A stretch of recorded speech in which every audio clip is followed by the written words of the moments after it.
প্রতিদিনের মতো রাস্তার পাশ দিয়ে হেঁটে যাচ্ছে রবি। বেশ কয়েকদিন ধরে একটা সুগন্ধি তার নাকে আসছে।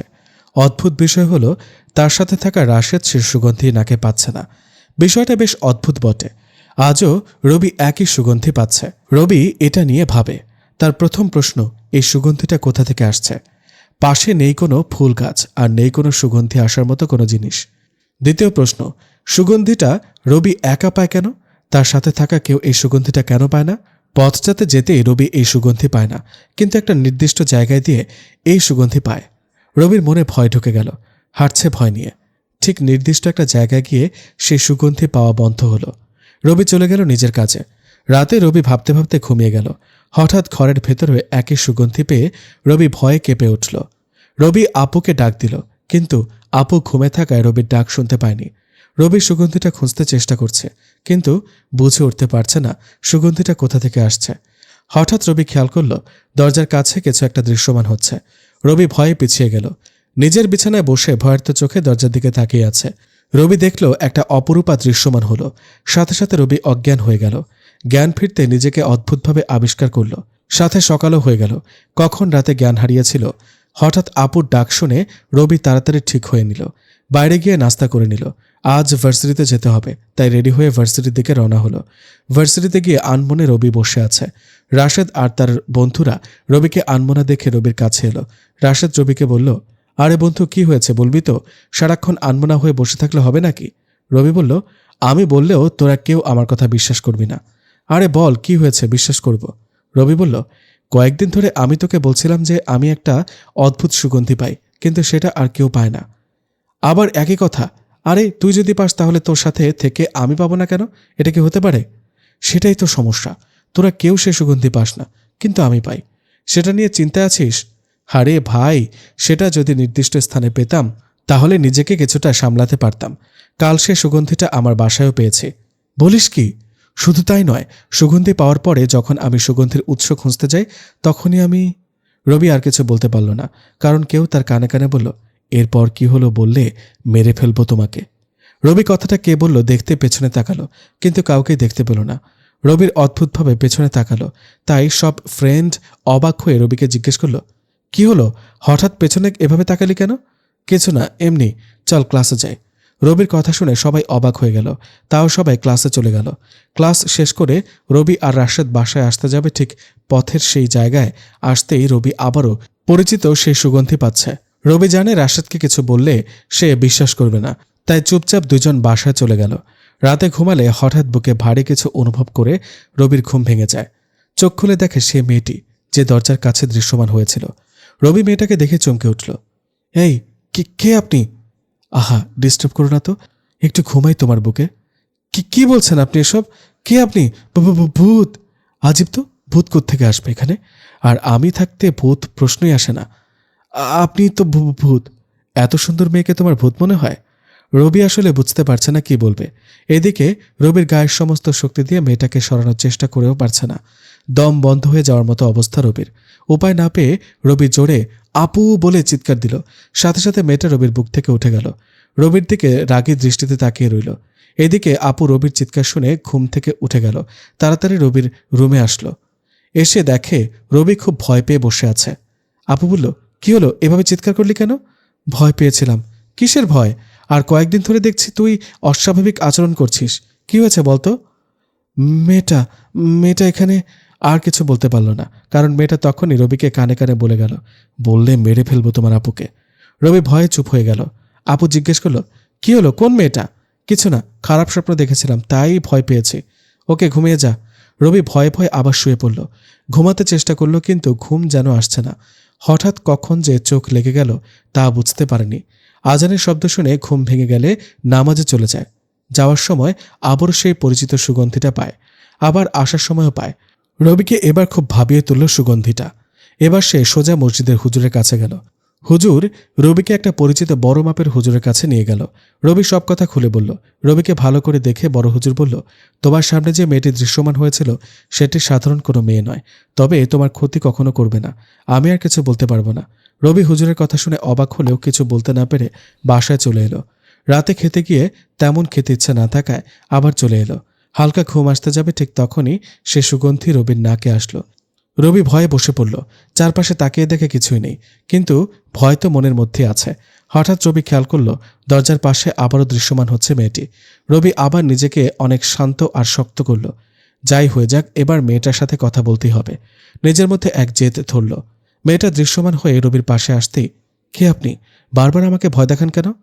আমি কে জানলে তুমি এমনিতেই ভয় পাবে। না, বলুন কে আপনি? এটা তো জানি আপনি কোনো মানুষ নয়। তাহলে শুনতে চাও কে আমি? শুনতে চাই, বলুন কে আপনি?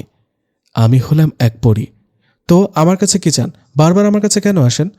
আসলে আমার তোমাকে খুব ভালো লাগে। কি ভালো লাগে? আপনি পরী, বুঝেছেন? তো কি হয়েছে? পরী বলে কি ভালোবাসা যাবে না? যাবে, তবে সেটা আপনার পরিদেশের কাউকে, মানুষকে নয়। আমি এত কিছু জানি না। তোমাকে ভালোবাসি মানে তোমাকেই ভালোবাসি। এত সহজে ভালোবাসি বলে দিলেন। আদৌ কি ভালোবাসেন? আর আমাদের মাঝে কোনো সম্পর্ক গড়ে উঠবে না, সেটা তো জানেন। প্রথমেই বলেছি ভালোবাসার পরে কথাটা নিজের মধ্যে চেপে রাখতে নেই, তাই বলে দিলাম। আর কে বলেছে আমাদের মধ্যে সম্পর্ক গড়ে উঠতে পারে না? আপনার পরিদেশের কেউ আমাকে মেনে নেবে না, আর না আমার পৃথিবীর কেউ আপনাকে মেনে নেবে। আমার দেশের সবাই মেনে নেবে। শোনো, আমাদের দেশে আমার বাবার রাজত্ব চলে। আমি পরীর দেশের রাজার একমাত্র মেয়ে। তার মানে রাজকন্যা? তুমি চাইলে তোমাকেও আমাদের মতো বানিয়ে দিতে পারি, শুধু তোমার ইচ্ছেটা প্রয়োজন। হবে না, তা কখনোই হবে না। আমি মানুষ হয়ে ভালো আছি। আর কি দেখে আপনি আমাকে ভালোবাসলেন? সেটা এক ইতিহাস, শুনতে অনেক সময় লাগবে। আপনার ইতিহাস শুনতে প্রয়োজনে আজ ঘুমাবো না। তাও বলেন, কেন আমার মতো একটা মানুষকে ভালোবাসতে গেলেন? তাহলে আমার দেশে চলো, তোমাকে ইতিহাস বলবো, আর আমার দেশটাও ঘুরে দেখাবো। না, এটা কেমনে হয়? আমি যাব না আপনার দেশে। আমি চাইলে তোমাকে তুলে নিয়ে যেতে পারি, কিন্তু তা আমি করব না, কারণ আমি তোমাকে ভালোবাসি। আর তোমার তো অনেক ইচ্ছে পরীর সাথে প্রেম করার, পরীকে বিয়ে করার। তখন আমি তো জানতাম না বাস্তবে এরকম কেউ আমার সামনে আসতে পারে। তো এখন কেউ তোমার সামনে আসছে বলে কি তুমি খুশি নয়? তা বলিনি, কিন্তু আবার ভয়ও করছে। যদি আমার খারাপ কিছু হয়ে যায় তখন কি হবে? হুজুর তো বলেছিল যে আমি কখনো তোমার ক্ষতি করব না। বিশ্বাস করতে পারো আমায়। আর কখনো কেউ তোমার ক্ষতিও করতে পারবে না। আমি তোমার পাশে সারাক্ষণ আছি। কোনো বিপদে পড়লে শুধু আমার কথা মনে করো, আমি সাথে সাথে চলে আসব। যেখানে মানুষ মানুষকে বিশ্বাস করে না, সেখানে পরীকে কিভাবে বিশ্বাস করব? তোমরা মানুষের একটাই সমস্যা, কেউ বিশ্বাস করলে তার বিশ্বাস ভঙ্গ করো, আর বিশ্বাস না করলে অন্যরকম চিন্তাধারা নিয়ে বসে থাকো। চলো আমার সাথে, আমার দেশে গল্প শোনাবো তোমায়। না, আমি যেতে পারবো না। রাতে খাবারটাও ঠিকমতো খাওনি, চলো ওখানে গিয়ে খাবে। আমাদের দেশের খাবার অমৃত। কোনো মানুষ একবার খেতে পারলে বারবার চাইবে, এমনকি খাওয়ার স্বাদ কখনো ভুলতে পারবে না। চলো তো, খেয়ে নিবে, সাথে তোমাকে ভালোবাসার কারণটাও জানতে পারবে। আপনি যদি আসলেই পরী হতেন, তাহলে আপনার কথা আমার ফ্রেন্ডদের বলে দিতেন, আমার আপুকে বলতে দিতেন। কিন্তু আপনি আমাকে বারবার বাধা দিয়ে গেছেন কেন? কারণ আমি চাই না তুমি আমাকে ভালোবাসার আগে কেউ আমার ব্যাপারে জানতে পারুক। যদি তুমি আমাকে ভালোবাসো, তাহলে সবাইকে জানাতে পারবে। আপনি যা ইচ্ছে করুন, আমার সমাজ আপনাকে মেনে নেবে না। যান আপনি এখান থেকে। যতদিন তুমি আমাকে ভালোবাসি বলবে না, ততদিন আমি তোমাকে ছেড়ে কোথাও যাব না। যদি কখনো ভালো না বাসি, তাহলে কি সারা জীবন এভাবে আমার পেছনে পড়ে থাকবেন? তোমার পেছনে থাকবো। তোমাকে ভালোবাসতে হবে আমাকে। আমি কখনো আপনাকে ভালোবাসবো না, যান আপনি। আর কখনো আপনি আমার সঙ্গী হবেন না। আর আমি জানি সুগন্ধিটা আপনি দিয়ে যান আমাকে। আমি চাই না আপনি আর কখনো আমাকে সেই সুগন্ধি দেন। কখনো এটা হবে না। আমি তোমাকে ছাড়া থাকতে পারবো না। আপনার ইচ্ছে হলে থাকেন, নয়তো যান, আমি ঘুমাবো। এই বলে রবি শুয়ে পড়ল। রবির মধ্যে এখন অনেকটা সাহস আসলো। পরীর সাথে কথা বলে নিজেকে অনেক হালকা লাগলো তার। সাহস করে কথা বলতে পারলো, এটাই অনেক। রবি ঘুমিয়ে পড়তে যাবে ঠিক তখনই চারপাশে অনেক জোরে বাতাস শুরু হলো। রবি কিছুটা ভয় পেল। পাশে তাকিয়ে দেখে পরী নেই। বাইরে জানালার দিকে তাকিয়ে যখন আবার পেছনে তাকালো, তখনই পরীকে দেখতে পেল। রবি আকস্মিকভাবে চমকে গেল। পরীর হাতে অনেক খাবার, প্রতিটা খাবার অন্যরকম। রবি এই খাবারগুলো আগে কখনো দেখেনি। খাবার দেখে রবির যেন লালা ছড়ে পড়বে সে অবস্থা। রবি মনে মনে ভাবল, ইস, মেয়েটা কত ভালো, আমার জন্য খাবার নিয়ে এলো। রবিকে চমকে দিয়ে পরী বলল, এই সবগুলো খাবার তোমার জন্য এনেছি। আমি তোমাকে খাইয়ে দেব, তুমি শুধু খাবে। আপনি কিভাবে জানলেন এগুলো আমি খাওয়ার ইচ্ছে করলাম? এই যে বোকার মতো কথা বললে তুমি। আমি শুধু তোমার না, প্রতিটি মানুষের মনের খবর জানি। সে কি চিন্তা করছে, কি ভাবছে, সব জানি। রবি মনে মনে ভাবল, যাই হোক, আগে খাবারটা খেয়ে নি। সাথে সাথে মেয়েটি রবির মুখে খাবার তুলে ধরল। প্রথমে খেতে না চাইলেও খাবারের স্বাদ এবং গন্ধে যেন তাকে মুখ খুলতে বাধ্য করল। প্রথম লোকমা খেতে রবির পুরো শরীর যেন কেঁপে উঠল। এত সুস্বাদু খাবার যেন কল্পনা মাত্র। রবি মনে মনে ভাবল, আহা, এই খাবার যদি সবসময় পেতাম তাহলে কি ভালো হতো। তুমি চাইলে তোমাকে এনে এই খাবার খাওয়াতে পারি, তুমি যদি বলো খাবে তাহলে। এটাও বুঝে গেলেন? তুমি যা কল্পনা করবে সব আমি বুঝতে পারবো। আপনার নামটাই তো জানা হলো না। আমি অহনা ইবনে আরফি। পরিদেশে সবাই অহনা বলে ডাকে, চাইলে তুমিও ডাকতে পারো। আপনি তো চান আমি আপনার নাম ধরে ডাকি। তুমি কেমনে বুঝলে? সব কি শুধু পরীরাই বুঝবে, মানুষরা বুঝতে পারে না নাকি? না, মানে আমি বোঝাতে চেয়েছি, এত অল্প সময়ে তুমি আমাকে বুঝতে শুরু করেছ। এত বিরক্ত করলে কে আপনাকে না বুঝবে বলেন? আচ্ছা শোনো, এখন থেকে আপনি নয় তুমি করে বলবে। দেখা যাবে। এখন ঘুমাই, আমাকে ভালোবাসার কারণ পরে জেনে নেব আপনার থেকে। হবে না, তুমি করে বলো, নয়তো ঘুমাতে দেব না। রবি ভাবল, আসলেই তো অহনা অনেক ভালো, চাইলে তার অনেক ক্ষতি করতে পারত, কিন্তু তা না করে আরও রবির পাশে থাকছে, এমনকি তাকে পরিদেশের খাবার এনেও খাওয়াচ্ছে। অহনা এবার শব্দ করে হেসে উঠল। রবির বুঝতে বাকি নেই, রবির কল্পনাটাও সে বুঝে গেছে। রবি বলল, আচ্ছা ঠিক আছে, আমি এখন ঘুমাচ্ছি, তুমি এখন যাও। তা কিভাবে হয়? পরিদেশ থেকে এসেছি তোমার বুকে একটু ঘুমাবো বলে, তুমি তাড়িয়ে দিচ্ছ? বিয়ের আগে এসব ঠিক না। তার মানে তুমি বিয়ে করতে রাজি? অনেকটা খুশি হয়ে বলল। না না না, আমি তা বলিনি, জানতো আপনার কথা আমি উল্টাপাল্টা বলতে শুরু করেছি, জান আপনি। আচ্ছা তুমি ঘুমাও, আমি তোমাকে পাহারা দিচ্ছি। শেষে এক প্রকার বাধ্য হয়ে রবি শুয়ে পড়ল।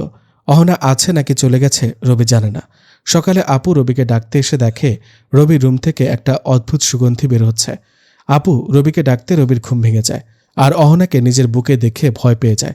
কারণ আপু যদি অহনাকে রবির বুকে দেখে তাহলে কি হবে? রবি অহনাকে আস্তে করে বলল, এই ওঠো, আপু দরজার বাইরে আছে, ডাকছে, আমাকে তোমাকে দেখলে খুব খারাপ ভাববে, তুমি চলে যাও। অহনা রবিকে আরেকটু শক্ত করে জড়িয়ে ধরে বলল, আর একটু শুয়ে থাকে না তোমার ওপর? বেশ ভালোই তো লাগছে। তোমার ভালো লাগার কারণে আমাকে বাসা থেকে বের হতে হবে, উঠে যাও। রবির জোরাজুরিতে অহনা উঠে গেল আর অদৃশ্য হয়ে গেল। রবি গিয়ে দরজা খুলে দিল। আপু বলল, এত দেরি হলো কেন দরজা খুলতে, কি হয়েছে বল? রবি আমতামতা করে বলল, না না কিছু না, কিছুই হয়নি, এমনি ঘুমেছিলাম তো তাই বুঝতে পারিনি। ওহ, এত সুন্দর সুগন্ধি কোথা থেকে আসছে? তুমিও পাচ্ছ এই সুগন্ধি? বলে রবি পাশে তাকাতে দেখা অহনা দাঁড়িয়ে আছে। রবি আস্তে করে বলল, তুমি যাওনি কেন? আপু এখন আমার কি অবস্থা করবে আল্লাহ জানে। কি রে, সকাল সকাল কি হয়েছে তোর, কার সাথে ফিসফিস করে কথা বলছিস? আপু বলল। আপুর কথা শুনে রবি যেন আকাশ থেকে বলল। অহনা রবির পাশে দাঁড়িয়ে আছে, কিন্তু আপু তা দেখছে না। রবি আপুকে বলল, আপু তুমি এখানে আর কিছু দেখছো না? আজব, কি আর দেখব? আমাকে ছাড়া আর কাউকে দেখতে পাচ্ছ না? সকাল সকাল তোর মাথা মনে হয় পুরো গেছে, কি হয়েছে বলতো? রবি অহনাকে বলল, তোমাকে আপু সত্যি দেখতে পাচ্ছে না? না, আমাকে দেখতে পাবে না যতক্ষণ আমি নিজে থেকে কারো চোখে ধরা না দিই। রবি এবার দেখে যেন প্রাণ ফিরে পেল। আপু রবি আর অহনাকে এক রুমে দেখলে কি অবস্থা যে হতো। আপু রবির নীরবতা দেখে বলল, কি হলো, কথা বলছিস না কেন? না মানে ভাবতেছি। রবি নিজেই জানে না সে কি বলছে। আপু রবির কথায় কিছু বুঝতে পারছে না। আপু এসে রবির মাথায় হাত দিয়ে দেখল জ্বর আসছে নাকি, নয়তো সকাল সকাল এভাবে কেউ উল্টাপাল্টা বলে যাবে, তা কেমনে হয়? আপু রবির মাথায় হাত দিয়ে দেখল জ্বর আসেনি। আপু রবিকে দেখে বুঝে গেল সে কিছু লুকাচ্ছে, তাই আপু তাকে আর কিছু না বলে ফ্রেশ হতে বলে চলে গেল। আপু চলে যেতে রবি দরজা বন্ধ করে দিল, যেটা আপুর চোখ এড়াতে পারেনি। আপু আবার দরজার কাছে আসলো, ভেতরে কি হচ্ছে বোঝার চেষ্টা করলো। রবি এবার অহনাকে ভয় পেল, কারণ কেউ তার সামনে আছে সেটা আপু দেখতে পায়নি। ব্যাপারটা খুব সমস্যার। রবি অহনার সামনে দাঁড়ালো। তোমাকে আসলে কি আপু দেখেনি? না। আমার কথা বিশ্বাস করো, তুমি কেন ভয় পাচ্ছ? আমি যাকে চাইবো তাকে দেখা দিতে পারবো, আর না চাইলে কেউ দেখতে পাবে না। রবি বলল, তুমি যাও এখন, আমি বের হব। সমস্যা নেই, আমি তোমার সাথে সারাক্ষণ আছি, যে কোনো প্রয়োজনে আমাকে মনে করো, আমি চলে আসব। এখন যাচ্ছি, বাবা খুঁজবে একটু পর আমাকে। ওকে যাও। একটু জড়িয়ে ধরি তোমায়। রবি একটু ধমক দিয়ে বলল, যাবে তুমি? আচ্ছা যাচ্ছি। এ বলে অহনা এক ঝলকে অদৃশ্য হয়ে গেল। রবি ফ্রেশ হয়ে বাইরে গিয়ে দেখে আপু নাস্তা নিয়ে টেবিলে মন খারাপ করে বসে আছে। রবি বলল, আপু কি হলো, তোমার মন খারাপ কেন? আমার কিছু হয়নি, তবে তোর অনেক কিছু হয়েছে যেটা আমার থেকে লুকাচ্ছিস। আজব, আমার আবার কি হবে? আমি তো একদম ঠিক আছি। তুই কেমন ঠিক আছিস সেটা আমি জানি। আমি সত্যি ঠিক আছি। সকালে আমি তো রুম থেকে আসার পর তুই কার সাথে কথা বলেছিলি? তুমি কিভাবে জানো আমি কারোর সাথে কথা বলেছি? তুমি তো চলে এসেছিলে। আপু বলল, অস্বাভাবিকভাবে দরজা বন্ধ করলি, তাই আমার কেমন জানি মনে হলো। তারপর দরজার পাশে গিয়ে সরি তুই কারোর সাথে কথা বলছিস, তাও ভয় নিয়ে। রবি এবার চমকে গেল, যদি অহনার কথা বলে দেয় তাহলে আপুর ক্ষতি করতে পারে অহনা। তাই রবি কথা ঘুরিয়ে বলল, না তেমন কারোর সাথে না, ফোনে কথা বলছিলাম। কি, তুই এসব কথা ফোনে বলছিলি? হ্যাঁ, রাশেদের সাথে তো বললাম। আপু এবার কেমন যেন চুপ হয়ে গেল। রবির তো চিন্তা হচ্ছে আবার রাশেদকে আপু ফোন দিয়ে জিজ্ঞেস করবে নাকি। রবিকে আর কিছু না বলে নাস্তা করতে বলল আপু। রবি চুপচাপ নাস্তা সেরে নিল। রবি নাস্তা শেষ করে ভার্সিটিতে যাওয়ার জন্য রেডি হলো। রাশেদকে ফোন দিল। একটু আগে না ফোন দিলি? আবার কি? একটু আগে ফোন দিলাম মানে? একটু আগে তো তুই আমার সাথে কথা বললি আর ভার্সিটিতে আসবি বললি। রাশেদের কথা শুনে রবি অবাক হয়ে গেল, কারণ রবি তো একটু আগে রাশেদকে ফোন দেয়নি। তাহলে রাশেদ কেন বলছে একটু আগে ফোন দিয়েছে? রবি আর কিছু না বলে ফোন কেটে দিল। রবির বুঝতে বাকি নেই এখানেও নিশ্চয়ই অহনার হাত আছে। ৭-৫ না ভেবে রবি ভার্সিটিতে যেতে বের হতে গেলে আপু সামনে আসলো। রবি বলল, কিছু বলবে আপু? না কিছু না, যা তুই সাবধানে যাস। আমাকে নিয়ে চিন্তা করো না, তুমি সাবধানে থেকো, আসি। রবি একটা বিষয় খেয়াল করলো, আপু ইদানিং একটু অদ্ভুত আচরণ করছে। কিছু বলতে গিয়েও থেমে যাচ্ছে, সরাসরি কিছু বলে না। রবি হেঁটে একটু সামনে যেতেই রাশেদ আসলো। দুইজন একসাথে চলতে লাগলো। ঠিক একটা নির্দিষ্ট স্থানে গিয়ে রবি দাঁড়িয়ে গেল। রবি থেমে যাওয়া দেখে রাশেদ বলল, কি হলো, দাঁড়িয়ে গেলি কেন, চল। রবি বলল, একটা মুচকি হাসি দিয়ে রবি আবারও যেতে লাগলো। এদিকে রবির মুচকি হাসি দেখে অহনা ভীষণ খুশি হলো। পুরো পরীর দেশে মিষ্টি এক বাতাস বয়ে গেল। রবি ভার্সিটিতে এসে ক্লাসে চলে গেল। অহনার কথা ভাবতে যাবে তখনই মনে পড়ল, রবি যা ভাবে অহনা তো সব জেনে যায়। তাই রবি অহনাকে নিয়ে ভাবা বন্ধ করে দিল। কিন্তু কতক্ষণই বা না ভেবে থাকা যায়। ক্লাস চলাকালীন সময়ে রবি অহনাকে নিয়ে ভাবা শুরু করলো। মেয়েটা কত সুন্দর, কত মায়াবী। যতই দেখি যেন চোখের তৃষ্ণা থেকেই যায়। যেন মনে হয় সারা জীবন দেখে যায়। কত ভালো মেয়েটি, ইচ্ছে হয় সারা জীবন নিজের করে রাখি। রবি এসব ভাবছে, তব চারপাশে কি হচ্ছে কোনো খেয়াল নেই। এদিকে স্যার রবিকে বেশ কয়েকবার ডেকেও কোনো সারা শব্দ না পাওয়ায় রবির কাছে এসে ডাকল। কিন্তু তাতেও স্যার রবির কোনো সারা শব্দ পায়নি। এবার স্যার কিছুটা বিরক্ত হয়ে রবির গায়ে হাত দিতেই রবি চমকে উঠল। রবির চমকানো দেখে স্যার বলল, কি হলো তোমার, কই হারিয়ে গেছ? রবি নিজের অজান্তে বলে ফেলল, পরীকে নিয়ে ভাবতে ভাবতে তার দেশে চলে গেছে। কি বললে তুমি? স্যার একটু জোরে বলল। রবি এবার বুঝতে পারল তার সামনে স্যার দাঁড়িয়ে আছে। স্যারকে দেখে রবি দাঁড়িয়ে গেল। এবার স্যারও অবাক হয়ে গেছে, এতক্ষণ তো দাঁড়ায়নি, তাহলে এখন কেন দাঁড়ালো? জি স্যার। কোথায় ছিল এতক্ষণ? এই তো স্যার এখানে ছিলাম। তুমি তো এখানে ছিলে, কিন্তু তোমার মন কোথায় ছিল? না মানে স্যার, এক্ষুনি ক্লাস থেকে বের হয়ে যাও। স্যার আর হবে না, ক্লাসে আসার পর থেকে তুমি অন্য কিছু ভেবে ভেবে বসে আছো, ডাকলেও সেদিকে তোমার খেয়াল নেই। এক্ষুনি বের হয়ে যাও। স্যার রাগীভাবে কথাগুলো বলল। ক্লাসের সবাই রবি আর স্যারের দিকে তাকিয়ে আছে। হঠাৎ রবি স্যারকে বলল, না তুমি কিছু করো না। রবির কথা শুনে ক্লাসের সবাই হেসে ওঠে, কারণ সবাই মনে করল রবি স্যারকে কথাটা বলল। স্যারও একই মনে করল, তাই রবিকে ধমক দিয়ে বের হতে বলল। রবি আর কিছু না বলে বের হয়ে যেতেই স্যারের পেছন থেকে কারো হাত টেনে ধরে নিয়ে গেল। সবাই দেখল রবি কারো হাত ধরার মতো কিছু ধরেছে, কিন্তু সেখানে কিছু দেখা যায়নি। রবির এমন কাজে সবাই একটু অবাক হলো। রবি অহনাকে ধরে গাছের নিচে নিয়ে গেল। রবি বলল, আমি যেখানে চাই তুমি চলে আসো কেন? কেউ তোমাকে অপমান করবে আর আমি বসে বসে তা দেখব নাকি? তাই বলে এভাবে সবার সামনে চলে আসতে হবে? সবার সামনে আসলেও তুমি ছাড়া তো আর কেউ দেখেনি। তাও এভাবে আসা ঠিক হয়নি। আর স্যারকে আঘাত করতে চাইলে কেন? তোমাকে সবার সামনে অপমান করেছে তাই। এমনটা আর কখনো করবে না। কেন শুনতে হবে তোমার কথা? কারণ আমি তোমাকে। আর কিছু না বলে থেমে গেল। তুমি আমাকে কি? কিছু না। ভালোবাসো? হয়তোবা। তাহলে চলো আজ পরীর দেশ ঘুরে দেখাবো। আপু এমনিতে অনেক চিন্তা করছে আমাকে নিয়ে, তার উপর তোমার দেশে যেতে পারবো না। চিন্তা করো না, ভার্সিটির ক্লাস শেষ হওয়ার আগে চলে আসবো। রবি ভাবল, গেলে কেমন হয়, অহনাকে তো আমি ভালোবেসে ফেলেছি, আর এটাও জানি অহনা আমার কোনো ক্ষতি করবে না। তাহলে যাই। রবির ভাবতে দেরি হলেও অহনার বুঝতে দেরি হয়নি। অহনা রবিকে বসা থেকে উঠে দাঁড়াতে বলল। রবি দাঁড়িয়ে গেল। অহনা বলল, এবার আমার হাতের ওপর হাত রাখো। রবি অহনার হাতের ওপর হাত রাখল। এবার চোখ বন্ধ করে একটা দীর্ঘশ্বাস নাও। রবি বলল, শ্বাস নিতে হবে কেন? তোমার দেশে শ্বাস নিতে পারবো না নাকি? তাহলে আমি যাব না। আরে আরে কি বলো, শ্বাস নিতে পারবে না কেন? অবশ্যই পারবে, তবে শ্বাস নিলে এখন আমাদের যেতে একটুও সময় লাগবে না।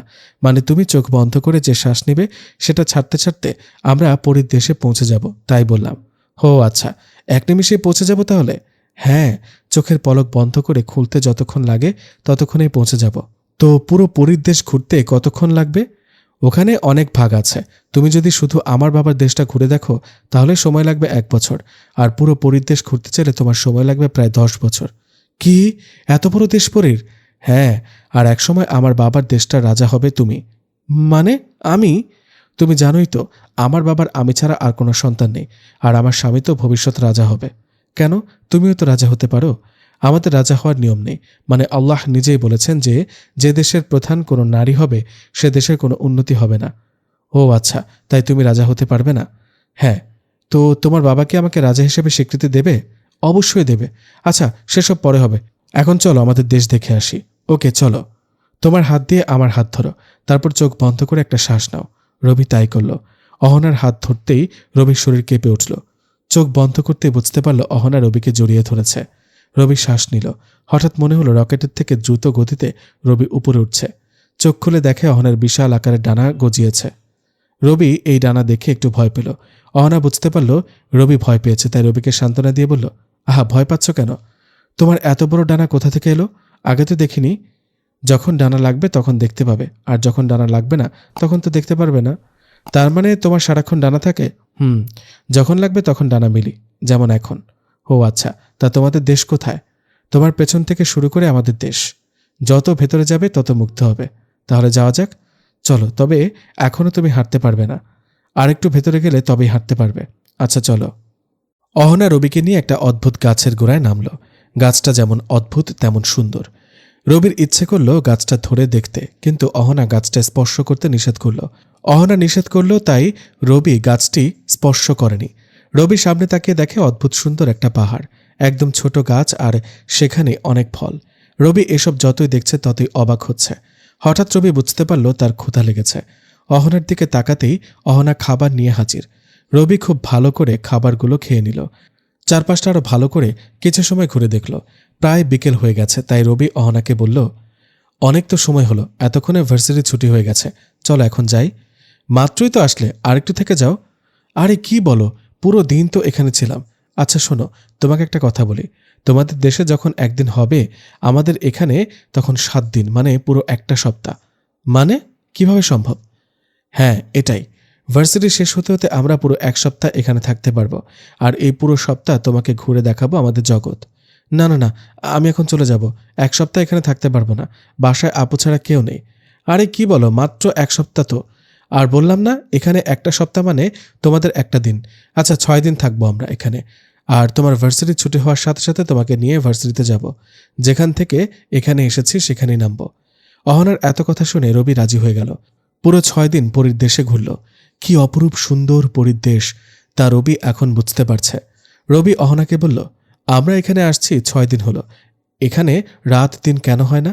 এটা তো আর তোমাদের দেশ না, এখানে রাত দিন কিছু নেই, সব সময় এমন থাকবে। রবি বলল, তো তোমাদের ঘুমাতে হয় না? ঘুমাতে হয় তো, তবে পুরো সপ্তাহ মিলে ঘণ্টাখানেক ঘুমালে হয়। বলো কি, বাকি সময় কি করে তাহলে? কি আর করবে, ঘোরাঘুরি আর দেশের বিভিন্ন কাজ করতে হয়। বিশেষ করে অন্য রাজ্যের কোনো সৈন্য যদি আমাদের রাজ্য আক্রমণ করতে আসে, তাহলে তার বিরুদ্ধে যুদ্ধ করতে হবে। অবশ্য আমাদের সেসব সবসময় রেডি থাকে। আর পরীর 7 রাজ্যের সব থেকে শক্তিশালী রাজ্য আমার বাবার, তাই কেউ এই রাজ্যের চোখ তুলে দেখে না। তার মানে পৃথিবীর মতো এখানেও রাজ্য জয়ের যুদ্ধ চলে? হ্যাঁ, তবে এখানে রক্তপাত হয় না। তাহলে কেমনে রাজ্য হয় তবে? যারা যুদ্ধ করবে তাদের তো তালোয়ার থাকবে, আর কেউ যদি কারো তালোয়ার ফেলে দিতে পারে হাত থেকে, তাহলে যে তালোয়ার ফেলে দিতে পারবে সে হবে জয়ী। এটা কি দুইজনেই মেনে নেয় জয় পরাজয়? হ্যাঁ, দুইজনেই মানতে বাধ্য। তাহলে তো বেশ ভালো। আচ্ছা চলো যাওয়া যাক, আর থাকা যাবে না, 6 দিন শেষ হলো বটে। চলো যাই। তবে হ্যাঁ, যখন এখানে আসতে মন চাইবে তুমি আমাকে বলবে, আমি তোমাকে নিয়ে রাজ্যের না দেখা বাকি অংশটুকু ঘুরে দেখাবো। তারপর রবি চলে আসার জন্য ঠিক আগের মতো অহনার হাতে হাত রাখল। চোখ বন্ধ করে একটা শ্বাস নিল। সাথে সাথে পৌঁছে গেল ভার্সিটির সে গাছের নিচে, যেখান থেকে তারা পরীর দেশে গিয়েছিল। এত সুন্দর এক রাজ্য ঘুরে দেখাতে রবি খুব আনন্দিত হলো। অহনাকে জড়িয়ে ধরে ধন্যবাদ জানালো। এদিকে রাশেদ ভার্সিটির রুম থেকে বের হয়ে দেখে রবি কাউকে জড়িয়ে ধরছে হাওয়ায়। বিষয়টা রাশেদের কেমন যেন লাগলো। একটু আগে ক্লাসেও হাওয়ায় কাউকে হাত ধরে নিয়ে গেল বাইরে। রাশেদ দৌড়ে রবির কাছে গেল। রবি রাশেদ আসছে দেখে একটু নর্মাল হওয়ার চেষ্টা করলো। রাশেদ বলল, কি হলো তোর? সে সকালে ক্লাসে অদ্ভুত আচরণ করলি, আর এখন হাওয়ায় কাউকে জড়িয়ে ধরছিস, ব্যাপার কি? কিছু না, চল তো তুই। রাশেদ আর কথা না বাড়িয়ে রবির সাথে হাঁটতে লাগলো। রাশেদ খেয়াল করলো রবি এক্ষুনি হাওয়ায় কারো হাত ধরার মতো করলো। রাশেদ এবার রবিকে দাঁড় করালো। তোর সাথে কথা আছে, বল কি বলবি? সকাল থেকে তুই কোথায় ছিলি? অহনার গাছের পাশে তো বসেছিলাম। মুখ ফসকে অহনার কথা বের হয়ে যাচ্ছিল যেন। আমিও দেখলাম সকাল থেকে গাছের নিচে আনমনে হয়ে বসে আছিস, কিন্তু কি হয়েছে বললি না তো? রাশেদের কথা শুনে রবি অবাক হয়ে গেল। কারণ সকাল থেকে তো রবি অহনার সাথে পরিদেশে ছিল। তাহলে রাশেদ কাকে দেখলো গাছের নিচে? রবি অহনার দিকে তাকালো। অহনা ভার্সিটি থেকে রবির সাথে আছে, যেটা রাশেদ দেখছে না। রবি মনে মনে বলল, রাশেদ কাকে দেখলো? অহনা বলে দিল, তোমার মতো কাউকে দেখেছে, কিন্তু তুমি ছিলে না, সেটা ছিল অন্য কেউ। রাশেদের চোখে তুমি। রবি বুঝতে পারল অহনা এমন করেছে। রবি একটা মুচকি হাসল। রাশেদ এবার রেগে গেল। বলল, কিরে হাসছিস কেন? কি হয়েছে তোর? ইদানিং অদ্ভুত আচরণ করছিস সবার সাথে। রাতে নাকি না খেয়ে ঘুমিয়েছিস? আপু বলল। আচ্ছা বলবো একদিন আসলে কি হচ্ছে আমার সাথে। রবি অহনার দিকে তাকিয়ে একটা মুচকি হাসি দিল। রাশেদ এবার বোকা বনে গেল। রবি রাশেদ একটা রিকশা নিয়ে বাসার দিকে রওনা দিল। অহনা রবির সাথে হাওয়ায় ভেসে বেড়াচ্ছে। মাঝে মধ্যে রবি মুচকি হাসছে, কিন্তু রাশেদ কিছু বলছে না। কি বার বলবে? রাশেদ নিজের বাসার সামনে যেতেই রিকশা থেকে নেমে গেল। রিকশা সামনে যেতে লাগলো। অহনা রবির পাশে বসল। রবি মাঝে মধ্যে অহনার সাথে কথা বলছে, যেটা দেখে রিকশাওয়ালা ভয় পেয়ে গেল। অহনার আওয়াজ রিকশাওয়ালা শুনছে না, কিন্তু রবির কথা শুনে বুঝতে পারছে সে এখানে অদৃশ্য কারোর সাথে কথা বলছে। ভয়ে ভয়ে রিকশাওয়ালা রবির বাসার সামনে গেল। রবিকে নামিয়ে দিয়ে তাড়াতাড়ি সেখান থেকে চলে এলো। রবি হাসতে হাসতে বাসায় ঢুকে গেল, যেটা আপুর চোখ এড়ায়নি। রবিকে হাসতে দেখে আপু তার সামনে এসে দাঁড়ালো। কি হয়েছে তোর? এত হাসছিস কেন? রবি আগে আপুকে খেয়াল করেনি। যখন খেয়াল করলো হাসি থামিয়ে দিল, কিন্তু আপু আবারও জিজ্ঞেস করলো, কি হলো, এত হাসছিস কি নিয়ে? কই কিছু না তো। রাশেদের কথাগুলো শুনে হাসি পাচ্ছে। এত হাসতে হবে না, যা ফ্রেশ হয়ে নে, খাবার খাবি। আচ্ছা আসছি। রবি ফ্রেশ হয়ে নিল। নাস্তা করতে এসে অহনাকে আগে থেকে চেয়ারে বসা দেখে অবাক, কারণ পাশের চেয়ারে আপু বসে আছে। রবি অহনাকে বলল, তুমি এখানে কেন?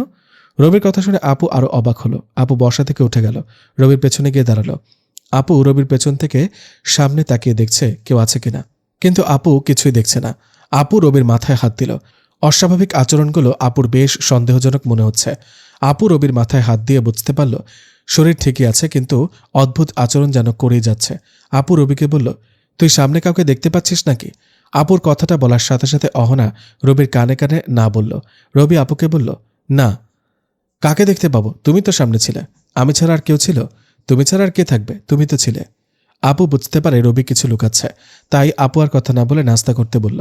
রবি নাস্তা করছে, কিন্তু আপু একটু খেয়ে উঠে গেল। রবি বুঝতে পারে আপুর খাওয়ার ইচ্ছে থাকা সত্ত্বেও খায়নি।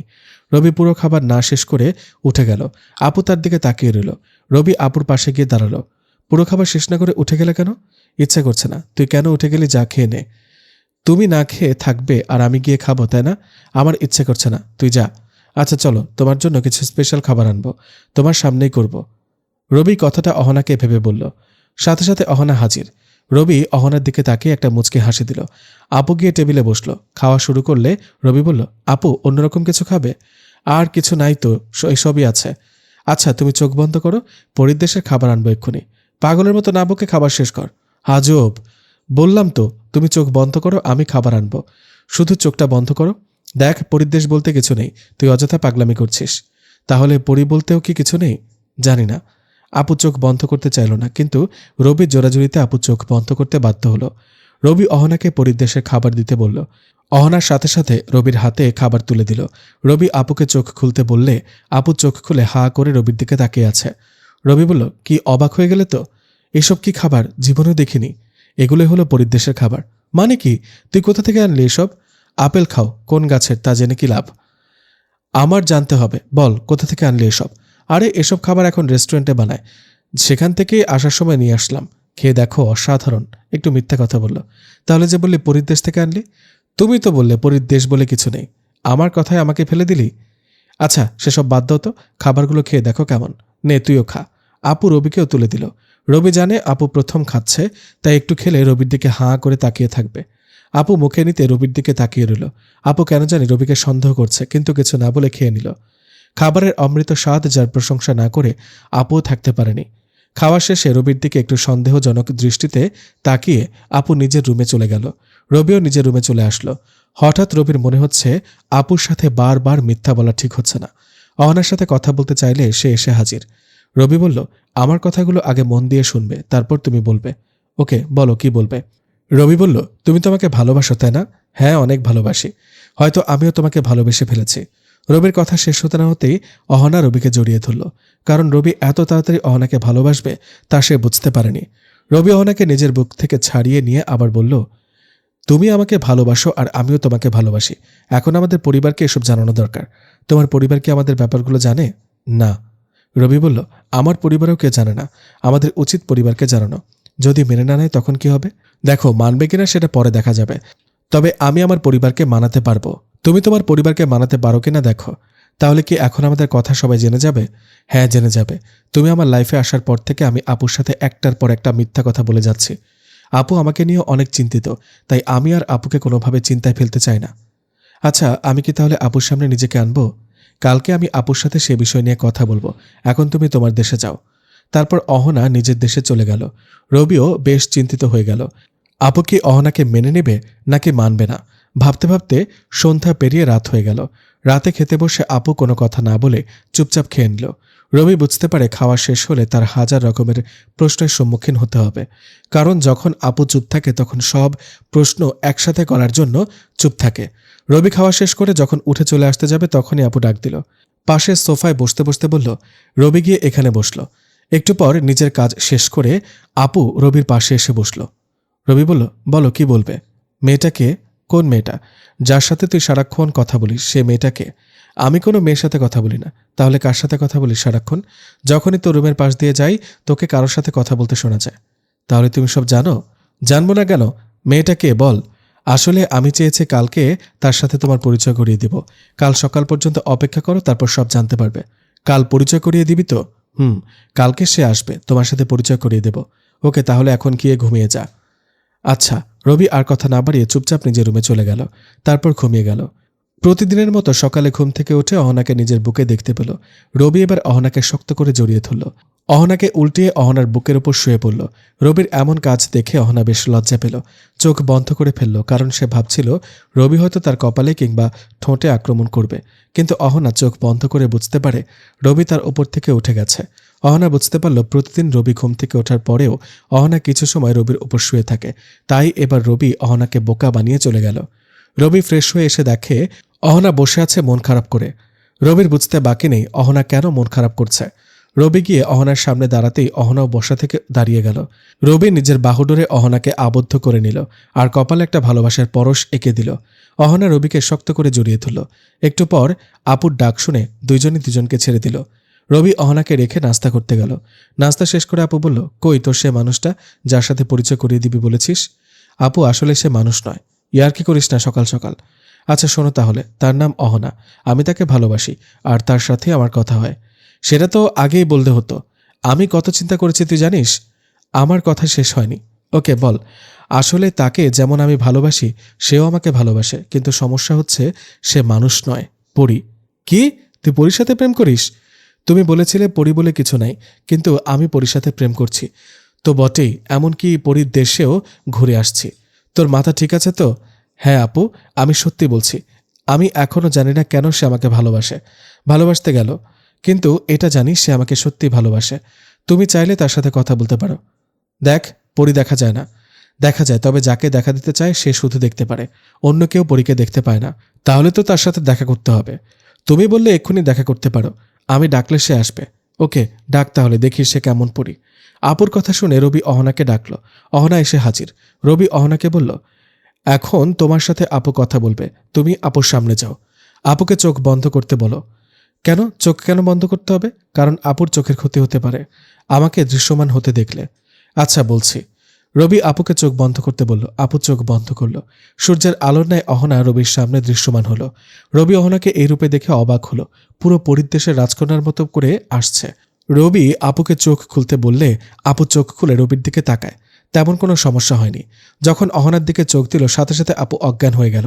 রবি অবাক হয়ে গেল, কারণ অহনা বলল চোখ বন্ধ থাকলে সমস্যা হবে না, কিন্তু আবার অজ্ঞান হয়ে গেল কেন? রবি অহনাকে আপুর অজ্ঞান হওয়ার কারণ জানতে চাইলে সে বলল, প্রথমবার কেউ পরীকে দেখলে সে অজ্ঞান হয়ে যাবে।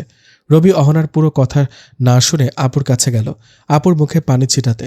আপুর জ্ঞান ফিরল। আপুর জ্ঞান ফিরতে বলল, এভাবে অজ্ঞান হয়ে গেলাম কেন? আর আর কিছু বলতে পারেনি, কারণ অহনাকে আপু এখন দেখতে পাচ্ছে। আপু অহনার দিকে অবাক হয়ে চেয়ে রইল। রবি বুঝতে পারে আপু এখন অহনাতে আটকে গেছে, মানে রবির সাথে অহনার রিলেশনটা আপু মানতে বাধ্য। রবি আপুর পাশে বসতেই আপুর ঘোর কাটল। একবার রবির দিকে তাকাচ্ছে তো আরেকবার অহনার দিকে তাকাচ্ছে। রবি বলল, আরে আপু, কি দেখছো এভাবে? নজর লেগে যাবে তো। রবির কথা শুনে অহনা শব্দ করে হেসে উঠল। এই প্রথম রবি অহনার শব্দ করে হাসির আওয়াজ শুনল। রবির কথা শুনে আপু রবির দিকে তাকালো। রবি অহনাকে দেখিয়ে বলল, এই হলো অহনা, যাকে আমি ভালোবাসি আর যে আমাকেও ভালোবাসে। আপু অহনার দিকে আরেকবার তাকিয়ে বলল, তুই কখনো তার সাথে এক হতে পারবি না। রবি কথাটা শুনে মন খারাপ করে ফেলল, কারণ আপু কথাটা নিশ্চয়ই নিজের ইচ্ছে মতো বলেনি, অনেক ভেবে কথাটা বলেছে। রবি আপুর দিকে চেয়ে রইল, অহনা নিচে মাটির দিকে চেয়ে রইল। আপু বলল, কি ভয় পেলি তো? শোন, মানুষ আর বড়ির কিভাবে ভালোবাসা হতে পারে বল? জানি না, কিন্তু আমি তাকে ভালোবাসি আর সেও আমাকে ভালোবাসে। বাকি কিছু আমি জানি না। আমি না হয় মেনে নিব, কিন্তু অহনার বাবা মা, তার দেশের মানুষ কি মেনে নেবে? রবি বলল, সেটা অহনার উপর ছেড়ে দাও, তুমি মেনে নিলেই হবে, আর অহনার বিষয়টা সে সামলাবে। আচ্ছা, আমি ভেবে দেখি। আপু ভেবে দেখি বলতেই অহনা বিদ্যুৎ চমকানোর মতো করে আপুর সামনে চলে গেল। আপুর হাত ধরে মিনতি করছে যেন মেনে নেয়। আপু অহনার দিকে চেয়ে শুধু অবাক হচ্ছে আর ভাবছে কতটা ভালোবাসলে এভাবে মিনতি করতে পারে। শেষে আপু রাজি হয়ে গেল। অহনা রবিকে নিয়ে উড়াল দিল। আপু শুধু দেখছে আর হাসছে। অবশেষে রবির চাওয়া পূর্ণ হলো। তার অনেক ইচ্ছে ছিল কোনো পরীর সাথে ঘর বাঁধবে। আজ হয়তো সেটা আরও এক ধাপ এগিয়ে গেল। কিন্তু রবি এখনও বুঝতে পারেনি কেন অহনা রবিকে ভালোবাসে। প্রায় 10 মিনিট পর অহনা আর রবি বাসায় নামল। রবি হাসছে, আপু বসে বসে তাদের কাণ্ডগুলো দেখছে। একটু পর আপু অহনাকে সামনে আসতে বলল। সোফায় 3 জন মুখোমুখি হয়ে বসে আছে। রবি বুঝতে পারল নিশ্চয়ই আপু এখন কোনো প্রশ্ন করবে অহনাকে। আপু বলল, অহনা, আমি জানি তুমি রবিকে ভালোবাসো, কিন্তু সেটা আমি তোমার মুখ থেকে শুনতে চাই। তুমি রবিকে কেন ভালোবাসো? অহনা রবির দিকে তাকালো। রবিও আপুর কথা জবাব দিতে বলল। অহনা এবার বলল, এই প্রশ্নটা রবিও আমাকে অনেকবার করেছিল, কিন্তু আমি উত্তর দিইনি। তবে আজ উত্তর দেব।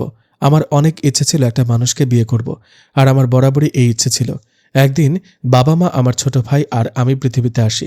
একটা মসজিদের সামনে আমরা গেলে হঠাৎ একটা লোক আমাদের দেখে বুঝতে পারে আমরা মানুষ নই। সে আমাদেরকে বন্দি করে ফেলে। আমরা 4 জন লোকটার কবলে আটকা পড়লে আমরা পাখির রূপ ধারণ করি। লোকটার কাছ থেকে ছাড়া পাওয়ার অনেক চেষ্টা করি, কিন্তু ছাড়া পাচ্ছিলাম না। হঠাৎ একটা মাঝবয়সী লোক পাখির চিৎকার শুনে সেখানে আসে আর আমাদের ছেড়ে দিতে বলে। মাঝবয়সী লোকটা ছিল আপনার দাদু। আমরা ছাড়া পেতে চাইলে আপনার দাদু আমাদের ছেড়ে দিতে বলে, কিন্তু লোকটা কিছুতেই রাজি হচ্ছে না। লোকটা একটা জালের মধ্যে আমাদেরকে বেঁধে রেখেছিল। চাইলে আমরা অদৃশ্য হতে পারতাম, কিন্তু আমার ছোট ভাইয়ের তখনও সে ক্ষমতা আসেনি, তাই আমরা তাকে পেলে অদৃশ্য হতে পারিনি। হঠাৎ লোকটা আমার ভাইকে ধরে ডানা 2টি ভেঙে দেয়। আমার ভাই চিৎকার করতে করতে মারা যায়। আপনার দাদু আমাদের বাঁচাতে লোকটাকে ধাক্কা মারে আর আমাদের ওপর থেকে জাল উঠিয়ে নেয়। আমাদের ছেড়ে দেওয়ায় লোকটা আপনার দাদুকে বেশ অপমান করে। আপনার দাদু চুপচাপ সেখান থেকে চলে যায়। আমি তখন ছোট ছিলাম, তাই আমিও কিছু করতে পারিনি। আপনার দাদু একটু অদ্ভুত প্রকৃতির ছিল। আমাদের উড়াল গতি দেখে বুঝে গেছে আমরা আসলে পাখি নই। আপনার দাদু আমাদের দিকে তাকিয়ে বলছিল আপনাদের 2 জনকে দেখে রাখতে। জানি না কেন এই কথা বলেছিল। তারপর থেকে আপনার দাদুর মৃত্যুর আগ পর্যন্ত বাবা সারাক্ষণ আপনার দাদুর পাশে ছিল। মাঝে মধ্যে আমাদের সাথে দেখা হতো। হঠাৎ আপনার দাদু আমাকে দেখে বলে ওঠে, আমার মতো কেউ যদি রবির বউ হয় তাহলে দাদু অনেকটা খুশি হবে। বাবা সেদিন দাদুকে কথা দিয়েছিল আমি রবির বউ হব। তারপর থেকে রবির ওপর আমার খেয়াল রাখা শুরু হয়। বাবার কথা রবির ওপর নজর রাখলেও তাকে ভালোবাসিনি। কিন্তু একদিন আমি রবিকে দেখলাম বন্ধুদের সাথে অনেক ঝগড়া হচ্ছে। রবি শুধু একটু মিথ্যা বললে সেখান থেকে বেঁচে যায়, কিন্তু সে মিথ্যা বলেনি। সেদিন আমি অনেকটা অবাক হয়ে যাই। এরপরে অনেক দিন রবি অনেক মানুষকে সাহায্য করেছে দেখে আমার ভালো লাগতে শুরু করে। এভাবে একটার পর একটা রবির কাজ দেখে আমি তার প্রেমে পড়ে যাই। বাবা একদিন আমাদের কিছু বই পড়ছিল। হঠাৎ একটা বইয়ে দেখতে পায় 2022 সালের শুরুর দিকে পরিদেশে রাজা হবে একজন মানুষ, আর তখন তার বয়স হবে 21। তখন বাবা চিন্তা করে দেখে তখন রাজা কেউ হলে সেটা হবে তুমি, কারণ আমি যখন তোমাকে বিয়ে করব তখন তুমি হবে রাজা। কারণ আমাদের দেশে মেয়েরা কোনো কিছুতে প্রধান ক্ষমতাসীন হতে পারে না। তারপর থেকে রবিকে সাবধানে রাখার চেষ্টা করি। নিজের সবটুকু দিয়ে রবিকে আগলে রাখার চেষ্টা করি। আর কিছুদিন হলে রবির 21 বছর হবে, তাই সারাক্ষণ তার পাশে থাকি। একটা পঞ্জিকা দেখে বাবা জানতে পারে পরীর দেশের যে রাজা হবে তাকে মেরে ফেলতে অনেকে চেষ্টা করবে। দৃশ্যমান কিংবা অদৃশ্যমান অনেকে তাকে মেরে ফেলতে চাইবে, কারণ সে যদি রাজা হয় তাহলে শুধু একটা রাজ্য নয়, পুরো পরীর দুনিয়া হয়ে যাবে তার। তাই বিভিন্ন জিন তাকে মেরে ফেলতে চাইবে। আর যদি তাকে মেরে ফেলে পুরো পরীর দেশে অশান্তি সৃষ্টি হবে। পুরো পৃথিবীতে অশান্তি হবে। কোনো কারণ ছাড়া জিন মানুষের ক্ষতি করবে। এতটুকু বলে অহনা থেমে গেল। আপু আর রবি এক দৃষ্টিতে তাকিয়ে আছে অহনার দিকে। হঠাৎ জানলা দিয়ে একটা আগুনের গোলা রবির দিকে আসছে। অহনা রবিকে সেখান থেকে সরিয়ে নিল, আর আগুনের গোলাটা অদৃশ্য হয়ে গেল। আপু আগুনের গোলা খেয়াল না করলেও রবি খেয়াল করল। রবি বুঝতে পারল এখন থেকে তার উপর হামলা শুরু হয়েছে। আপু এখনও ঘোরের মধ্যে আছে। রবি আপুকে ডাকলে আপুর ঘোর কাটে। রবি আপুকে বলে, একটু আগে কি হলো দেখেছ? কি হলো? রবি বুঝতে পারে আপু কিছু দেখেনি। অহনাও ইশারা করল যাতে আপুকে না বলে, বললে আপু ভয় পাবে। তাই রবিও না বলা ভালো মনে করল। রবির উপর একটা জিন হামলা করছিল। অহনাকে দেখে জিনটা পালিয়ে গেল। অহনা, আপু আর রবি শান্তভাবে বসে রইল। সবার কথা শেষ হলে অহনা আপুর থেকে বিদায় নিয়ে অদৃশ্য হয়ে গেল। রবি চিন্তিত হয়ে গেল, কারণ তার উপর অনেক দায়িত্ব আসতে চলেছে। সকালে তার উপর হামলা হওয়ায় আজ ভার্সিটিতে গেল না। এদিকে অহনা রবির উপর হামলা করা জিনটাকে দেখে তাই সোজা অহনা তার বাবার কাছে গেল আর রবির উপর যে জিন হামলা করলো তার নাম বলে দেয়। অহনার বাবার সাথে সাথে ওই জিনটার মৃত্যুদণ্ডাদেশ দেয়। বাকি কতগুলো সিপাহী জিন ওই জিনটাকে ধরে নিয়ে আসে। তারপর মৃত্যুদণ্ড দেয়া হয়। সারাদিন যেন কেমন ঘোরের মাঝে কাটল রবির। রাতে ঘুমাতে গেলে অহনার উপস্থিতি বুঝতে পেরে বসে পড়ল, কিন্তু অহনাকে দেখা যাচ্ছে না। রবি চিন্তায় পড়ে গেল। অহনাকে দেখা না গেলে নিশ্চয়ই সে কোনো বিপদে আছে। রবি আস্তে আস্তে অহনার নাম ধরে ডাকছে, কিন্তু অহনার আসার কোনো নাম নেই। রবি চারপাশে দেখছে, কিন্তু অহনাকে দেখছে না। রবি চিন্তিত আর অস্থির হয়ে পড়ল। বেশ কিছু সময় রবি চারপাশে অহনাকে খুঁজেও পেল না। রবি ভয় নিয়ে আবারও শুয়ে পড়ল। হঠাৎ অহনা তার সামনে আসলে রবি ভয়ে কেঁপে উঠল। অহনার থেকে কিছুটা দূরে সরে গেল, কারণ অহনার গলায় দাগ পড়েছে। দেখে মনে হচ্ছে কেউ অহনার গলা টিপে ধরছে আর জোর করে গলায় আঁচড় কেটেছে। রবি তাই ভয় পেয়ে গেল। রবির ভয় পাওয়া দেখে অহনা বলল, ভয় পেও না। তোমার গলায় এটা কিসের দাগ? আর নীল তরলগুলো কি? সেগুলো রক্ত। পরীদের নীল রক্ত থাকে, সব পরীর রক্ত নীল। রক্ত কেন বের হচ্ছে? পরে বলবো, তুমি ঘুমাও। সে সকালে গিয়েছিলাম তোমাকে রেখে, আর রাতে আসলাম। তুমি ঘুমাও, আমি আছি তো। রবি বেশ ভালোই বুঝতে পারছে অহনা তার কাছ থেকে কিছু লুকাচ্ছে আর ভয় পেয়ে আছে। রবি নিজের ভয় পাওয়া বাদ দিয়ে অহনার কাছে গেল। অহনার হাতটা ধরতেই হালকা শক খেল, কারণ অনেক গরম অহনার হাত। রবি অহনাকে 2 হাত দিয়ে ধরে বলল, কি হয়েছে বলো তো? কেন তোমার গলায় দাগ? বলতেই হবে? হ্যাঁ, বলতেই হবে। বলো, কেন রক্ত বের হচ্ছে? আমি যখন পরিদেশ থেকে বের হয়ে চারপাশটা ঘুরে দেখতে লাগলাম, তখন আমার একজন সিপাহী খবর দিল পাশের রাজ্যের রাজা তোমাকে মারতে সৈন্য পাঠিয়েছে। বিকেলের দিকে আমি খবরটা শুনি। তারপর বাবাকে বলে আমি বিকেলে তোমাদের বাড়ির চারপাশে সৈন্য বসিয়ে দিয়ে আর আমি অদৃশ্য হয়ে তোমার থেকে একটু দূরে দাঁড়াই। রবি বলল, দূরে দাঁড়ালে কেন? কারণ তুমি এখন বুঝতে পারো তোমার পাশে আমি আসলে। তারপর তোমার থেকে দূরে দাঁড়িয়ে চারপাশটা নজরদারি করি। হঠাৎ দেখতে পাই অনেক জিন তোমাদের বাসার চারপাশে। আমি ভয়ে সব সৈন্যকে প্রস্তুত হতে বলি তোমাকে মারতে আসা জিনগুলোর বিরুদ্ধে যুদ্ধ করার জন্য। তারা কাছে আসতে আমাদের সৈন্যদের সাথে যুদ্ধ বেজে যায়। তাদের সবাইকে মারতে মারতে বিকাল থেকে এই পর্যন্ত সময় লাগলো। অহনা কথাগুলো পুরো দমে বলে থামল। রবি অহনার দিকে এখনও চেয়ে আছে। মেয়েটা তাকে বাঁচাতে নিজের জীবন বাজি ধরল। রবি বলল, তুমি এখনো বলনি তোমার গলায় কি আঁচড় কাটছে? ওদের মধ্যে একটা জিন আমার গলায় আঁচড় কেটেছে। মেরে ফেলেছ কি তাকে? জানো, আমরা কাউকে মেরে ফেলতে পারি না আমাদের দেশে, কিন্তু এখানে মেরে ফেলতে পারি। আমাদের 2 জন সৈন্য তাদের হাতে মারা গেছে। তাদের পুরো 60 জন মারা গেছে। এখনও 2 জন আহত অবস্থায় পড়ে আছে। তাদের মধ্যে একজন যে আমার গলায় আঁচড় কেটেছে। রবি বলল, আমি তাকে দেখতে চাই। আমি নিজ হাতে তাকে মেরে ফেলতে চাই। তোমার গায়ে হাত তোলার শাস্তি হিসেবে সে মৃত্যু পাবে। না না না, তোমাকে কিছু করতে হবে না। আমার সৈন্যরা তাকে মেরে ফেলবে। না, আমি নিজে তাকে মারতে চাই। না, সেটা করলে তোমার ক্ষতি হবে। তুমি এখনও আমাদের শক্তি পাওনি, তাই কোনো জিন না পরীকে তুমি মেরে ফেললে তোমার ক্ষতি হবে। তাহলে আমি তাকে দেখতে চাই, তাতে তো কোনো ক্ষতি হবে না। ওকে দেখতে পারো, তবে ভুলে তাকে মারতে যেও না। আর বাকি সৈন্যদের দেখেও ভয় পাওয়ার কিছু নেই। ওকে, কেমনে দেখব তাদের? তুমি আমাকে 2 হাত দিয়ে শক্ত করে ধরো। আমার চোখের দিকে তাকিয়ে থাকো। যতক্ষণ আমি বলবো চোখের পলক ফেলবে না। তবে তোমার চোখে একটু ব্যথা লাগবে আর একটু লাল হবে। সহ্য করতে পারবে তো? তোমার জন্য আমি এই ব্যথা সহ্য করতে পারি। ওকে, তাহলে আমার কাঁধে 2 হাত দিয়ে ধরো। আমার চোখে চোখ রাখো। অহনার বলতে দেরি রবি অহনার কাঁধ 2 হাতে ধরতে দেরি করেনি। অহনার চোখে চোখ রাখল। অহনা নিজের চোখ বন্ধ করে আবার খুলতে তার চোখ নীল হয়ে গেল। রবি অহনার নীল চোখের দিকে তাকিয়ে রইল। প্রায় মিনিট 5 অহনার চোখের দিকে তাকাতে রবির চোখ লাল হতে শুরু করল। লাল হতে হতে রক্তবর্ণ ধারণ করলে চোখ দিয়ে পানি পড়তে শুরু করে। অহনা হঠাৎ অজ্ঞান হয়ে যায় আর মাটিতে পড়ে যেতে লাগে। রবি বুঝতে পেরে অহনাকে ধরে ফেলে, আর চোখের পলক ফেলতেই রবির চোখ ব্যথা করে ওঠে। রবি অহনাকে ধরে শুয়ে দিতে পাশে তাকিয়ে দেখে অনেক পরী আর জিন। রবি তাদের দিকে চোখ দিতেই সবাই মাথা নিচু করে রবিকে সম্মান জানালো। রবি তাদের সামনে গিয়ে দেখে 2 জন জিন মাটিতে আহত হয়ে আছে। তাদের মাথা দিয়ে অনেক নীল রক্ত বের হচ্ছে। রবি বুঝতে বাকি নেই যে এরা হলো সেই জিন যারা তাকে মারতে এসেছিল, আর অহনা যাদের মেরে রক্তাক্ত করে ফেলে রেখেছে। রবি তাদের দিকে ভয়ানক দৃষ্টিতে তাকিয়ে রইল। বেশ কিছু সময় পর তারা দুজন ছাই হয়ে অদৃশ্য হয়ে গেল। পাশে থেকে এক সৈন্যদল বলে উঠল, এই দুজন মারা গেছে, তাই তারা অদৃশ্য হয়ে গেল। অহনাকে বিছানায় কষ্ট পেতে দেখে রবি তাড়াতাড়ি অহনার কাছে আসলো। অহনাকে স্পর্শ করতে বাকি জিনদের দেখতে পেল না। অহনা আস্তে আস্তে আবার স্বাভাবিক হয়ে গেল। রবি বুঝতে পারল অহনার শক্তি দিয়েই এতক্ষণ রবি জিন সৈন্যদের দেখেছিল। অহনা স্বাভাবিক হয়ে রবিকে জড়িয়ে ধরল। রবি অহনার মাথায় হাত বুলাতে বুলাতে বলল, ভয় পেও না, আমার বা তোমার কিছু হবে না, আমি আছি তো। অহনা যেন অবাক হয়ে গেল রবির এমন কথায়। এর আগে কখনো রবি অহনার সাথে এত ভালোবেসে কথা বলেনি। অহনা যেন রবির কথায় এক সাগর ভালোবাসা খুঁজে পেল, আর বিশ্বাস করার মতো কাউকে পেল। অহনা রবিকে শক্ত করে জড়িয়ে ধরল আর বলল, অনেক রাত হয়েছে, এখন তুমি ঘুমাও। আমার তো এখন ঘুম আসবে না, কারণ একটু আগে যা দেখলাম তোমার অবস্থা খারাপ, আর তোমাকে এই অবস্থায় রেখে কি আমি ঘুমাতে পারি? রবি কথা শুনে হাসতে হাসতে আর বলল, এসব আমার জন্য কোনো ব্যাপার না, এক্ষুনি হাত বুলালে সব ঠিক হয়ে যাবে। এ বলে অহনা নিজের ডান হাতটা গলায় বুলাতেই হালকা একটু ধোঁয়ার মতো কিছু একটা দেখা গেল, আর ক্ষতস্থান ঠিক হয়ে গেল। চোখের সামনে এমন কিছু হবে রবি বুঝতে পারেনি। রবি অহনাকে বলল, যে কোনো সময় যে কোনো সমস্যায় কি তোমরা এভাবে সমাধান করে ফেলো? হ্যাঁ, কারণ এসব তো একদম সামান্য কিছু সমস্যা।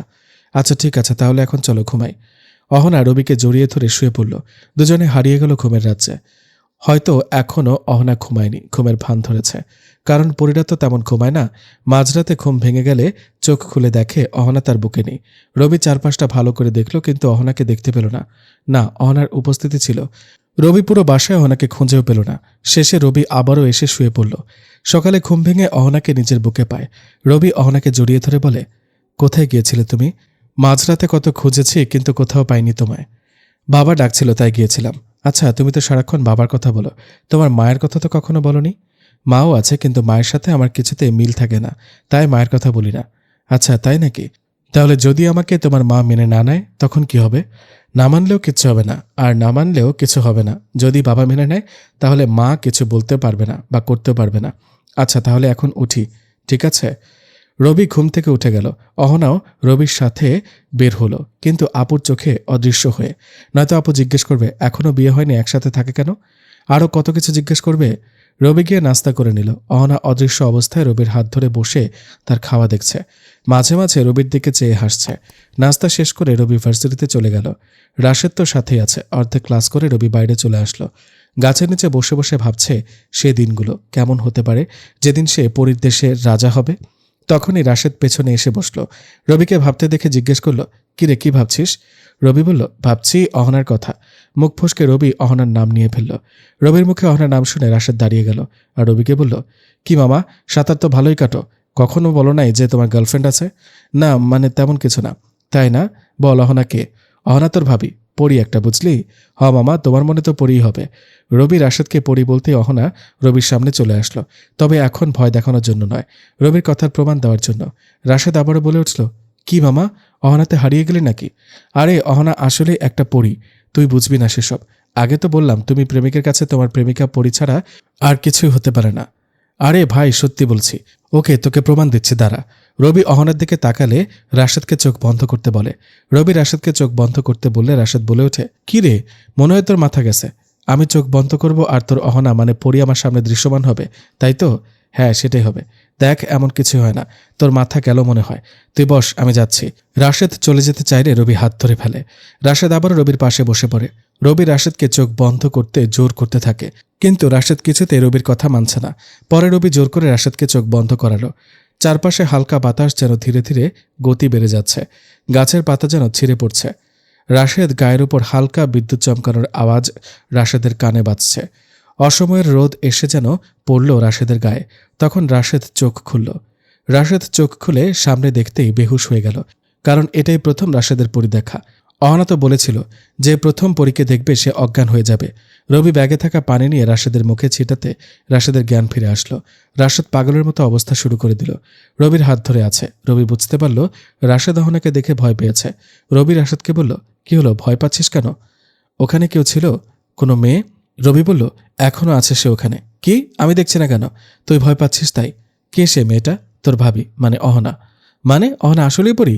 হ্যাঁ, এখন তো বিশ্বাস করবি। ভয় হচ্ছে আমার, যদি তোর কিছু করে ফেলে। তোর ভয় পাওয়া লাগবে না, আর অহনা আমাকে অনেক ভালোবাসে, কখনো আমার ক্ষতি করবে না। তুই শিওর তো? দেখ, পরীরা কিন্তু নিজের ভালোর জন্য মানুষকে মেরে ফেলে, এমনকি কিছু শক্তি যোগানোর জন্য তারা মানুষের রক্ত খায়। তোকে সেসব নিয়ে ভাবতে হবে না। বল, অহনা যে পরী সেটা বিশ্বাস করলি তো? হ্যাঁ, কিন্তু দেখছি না কেন তাকে?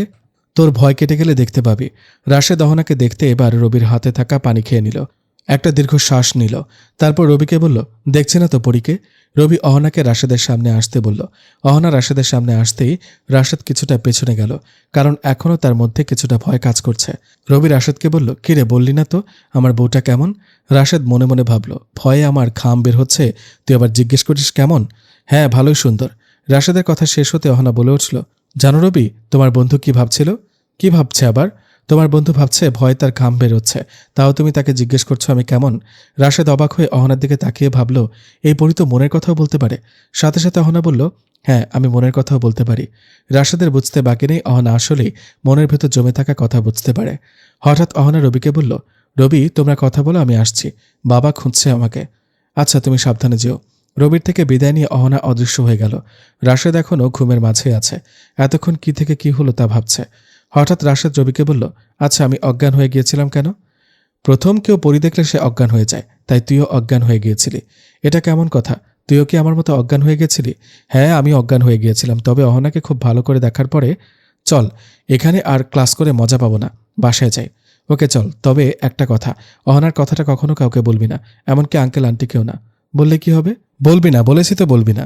যদি বলিস তাহলে তাদের ক্ষতি হতে পারে, বা অহনার কোনো ক্ষতি হতে পারে, আর আমি চাই না আমার কারণে কারো ক্ষতি হোক। আচ্ছা, বলবো না, চল এখন বাসায় যাই। দুজন একটা রিকশায় বসে পড়ল। রাশেদ রিকশাতেও বকবক করে যাচ্ছে। একসময় বলে উঠল, আচ্ছা, সেদিন ক্লাসে তুই আনমনে বসেছিলি, স্যার তোকে ডাকলে শুনিস নাই, তাই ক্লাস থেকে তোকে বের হতে বলে, আর তখন তুই হঠাৎ বলে উঠিস, না তুমি এমন করো না। তখন কথাটি কাকে বলেছিলি? তখন স্যারের পেছনে অহনা দাঁড়িয়েছিল, আমাকে অপমান করেছে দেখে অহনা স্যারকে আঘাত করতে চাইলে আমি কথাটা বলি। তার মানে তখন থেকে তুই অহনাকে দেখতি? ভাবি ডাকতে পারিস না? আচ্ছা আচ্ছা, ভাবি। হ্যাঁ, দেখতাম তো, তাই ক্লাস থেকে বের হওয়ার সময় অহনার হাত ধরে বের হয়েছিলাম, আর সবাই ভাবলো আমি হাওয়ায় এমনটা করলাম। বস, তুই তো অনেক পাওয়ারফুল হয়ে গেলি তাহলে। রিকশা চলতে লাগলো আপন গতিতে। হঠাৎ একটা স্কুল বাস রিকশার সামনে চলে আসে। রাশেদ ভয় পেয়ে চোখ বন্ধ করে ফেলে। রবিও ভয় পেয়ে যায় আর চোখ বন্ধ করে ফেলে, কিন্তু অহনার কথা ভাবতে থাকে। হঠাৎ রবি চোখ খুলে দেখতে পায় পুরো বাস তাদের মাথার উপর দিয়ে উড়ে গেল। বাসটা অহনার হাতে। অহনা আস্তে করে বাসটা রাস্তায় বসিয়ে দিল। কারো কোনো ক্ষতি হয়নি, কিন্তু সবাই ভয় পেয়ে আছে। রবি রিকশা থেকে নেমে দৌড়ে অহনার কাছে গেল আর অহনাকে বলল, তুমি ঠিক আছো তো? আমি ঠিক আছি, তোমার কিছু হয়নি তো? না, আমার কিছু হয়নি, তবে একটু ভয় পেয়েছিলাম। ওকে, আর ভয় পেতে হবে না, তুমি একটু অপেক্ষা করো, সব বাচ্চাদের ভয় দূর করে দিচ্ছি। অহনা বাসের ভেতর চলে গেল। একটু পর বাসের সব বাচ্চারা হাসাহাসি শুরু করলো, যেন মনে হচ্ছে একটু আগে কিছুই হয়নি। রবি অহনাকে নিয়ে হাঁটতে শুরু করলো, কারণ রিকশা চালক অনেক আগে পালিয়েছে। পাশে রাশেদ হাঁটছে, কিন্তু সে বুঝতে পারছে না রবি অহনার হাত ধরে হাঁটছে। আর বাসটা যে তাদের মাথার উপর দিয়ে অহনা নিয়ে গেল সেটাও রাশেদ দেখতে পায়নি, কারণ প্রচুর ভয় পেয়ে রাশেদ চোখ বন্ধ রেখেছিল। হাঁটতে হাঁটতে রাশেদের বাসা বরাবর আসলে তিনজন থেকে রবি রাশেদকে বলে অহনার কথা যেন কাউকে না বলে। তারপর রাশেদ তার বাসায় ঢুকে যায়। রবি আর অহনা হেঁটে রবির বাসায় চলে আসে। দরজা খুলে ঢুকতে আপু সামনে আসে। ফ্রেশ হয়ে আয়, আমি খাবার দিচ্ছি। আচ্ছা, আসছি। তারপর অহনা চলে গেল, রবি ফ্রেশ হয়ে খেয়ে নিল। ভার্সিটি আর বাসার মাঝে মধ্যেই অহনা এসে আপুর সাথে দেখা করা, আর প্রতি রাতে রবির বুকে ঘুমানোতে চলে গেল আরও একটা সপ্তাহ। রবি আরও বেশি অহনার প্রতি আকৃষ্ট হয়ে গেছে। আজ হঠাৎ আপু বলল অহনার বাবা মায়ের সাথে দেখা করবে, কারণ আপু জেনে গেছে অহনা প্রতি রাতে রবির সাথে থাকে। আপু তাই অহনা আর রবির বিয়েটা দিতে চায়। আজ সকালে অহনার বাবা আসলো, আপুর সাথে কথা বলে সব ঠিক করে নিল, কিন্তু অহনার মা এই বিয়েতে রাজি নয়।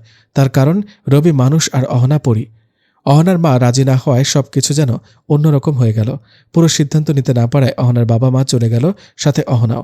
অহনার মা রবিকে মেরে ফেলার চক্রান্ত করল সবার অগোচরে। রবি ঘুমের মধ্যে স্বপ্ন দেখে কেউ তাকে খুব মারছে।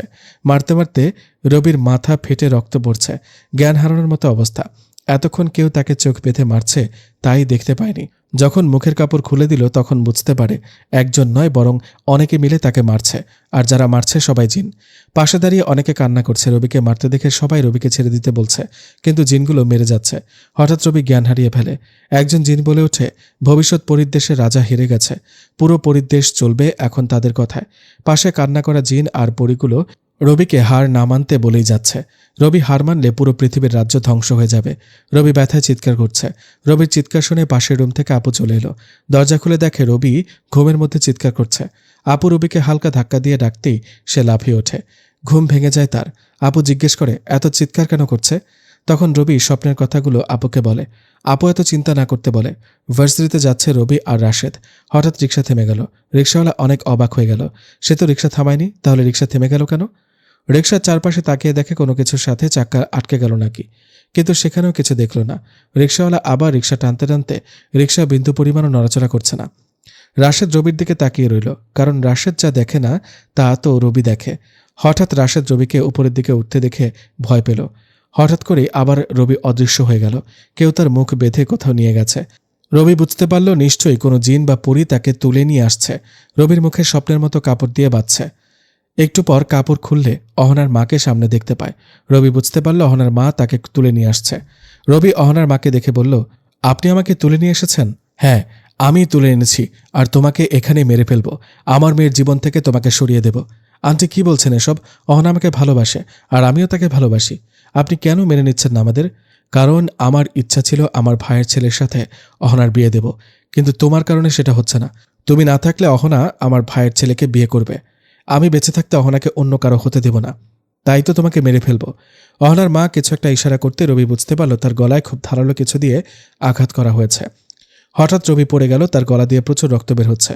চোখ বন্ধ হতে হতে রবি খেয়াল করল অহনা তার দিকে দৌড়ে আসছে, আর কেউ তাকে ধরে ফেলছে।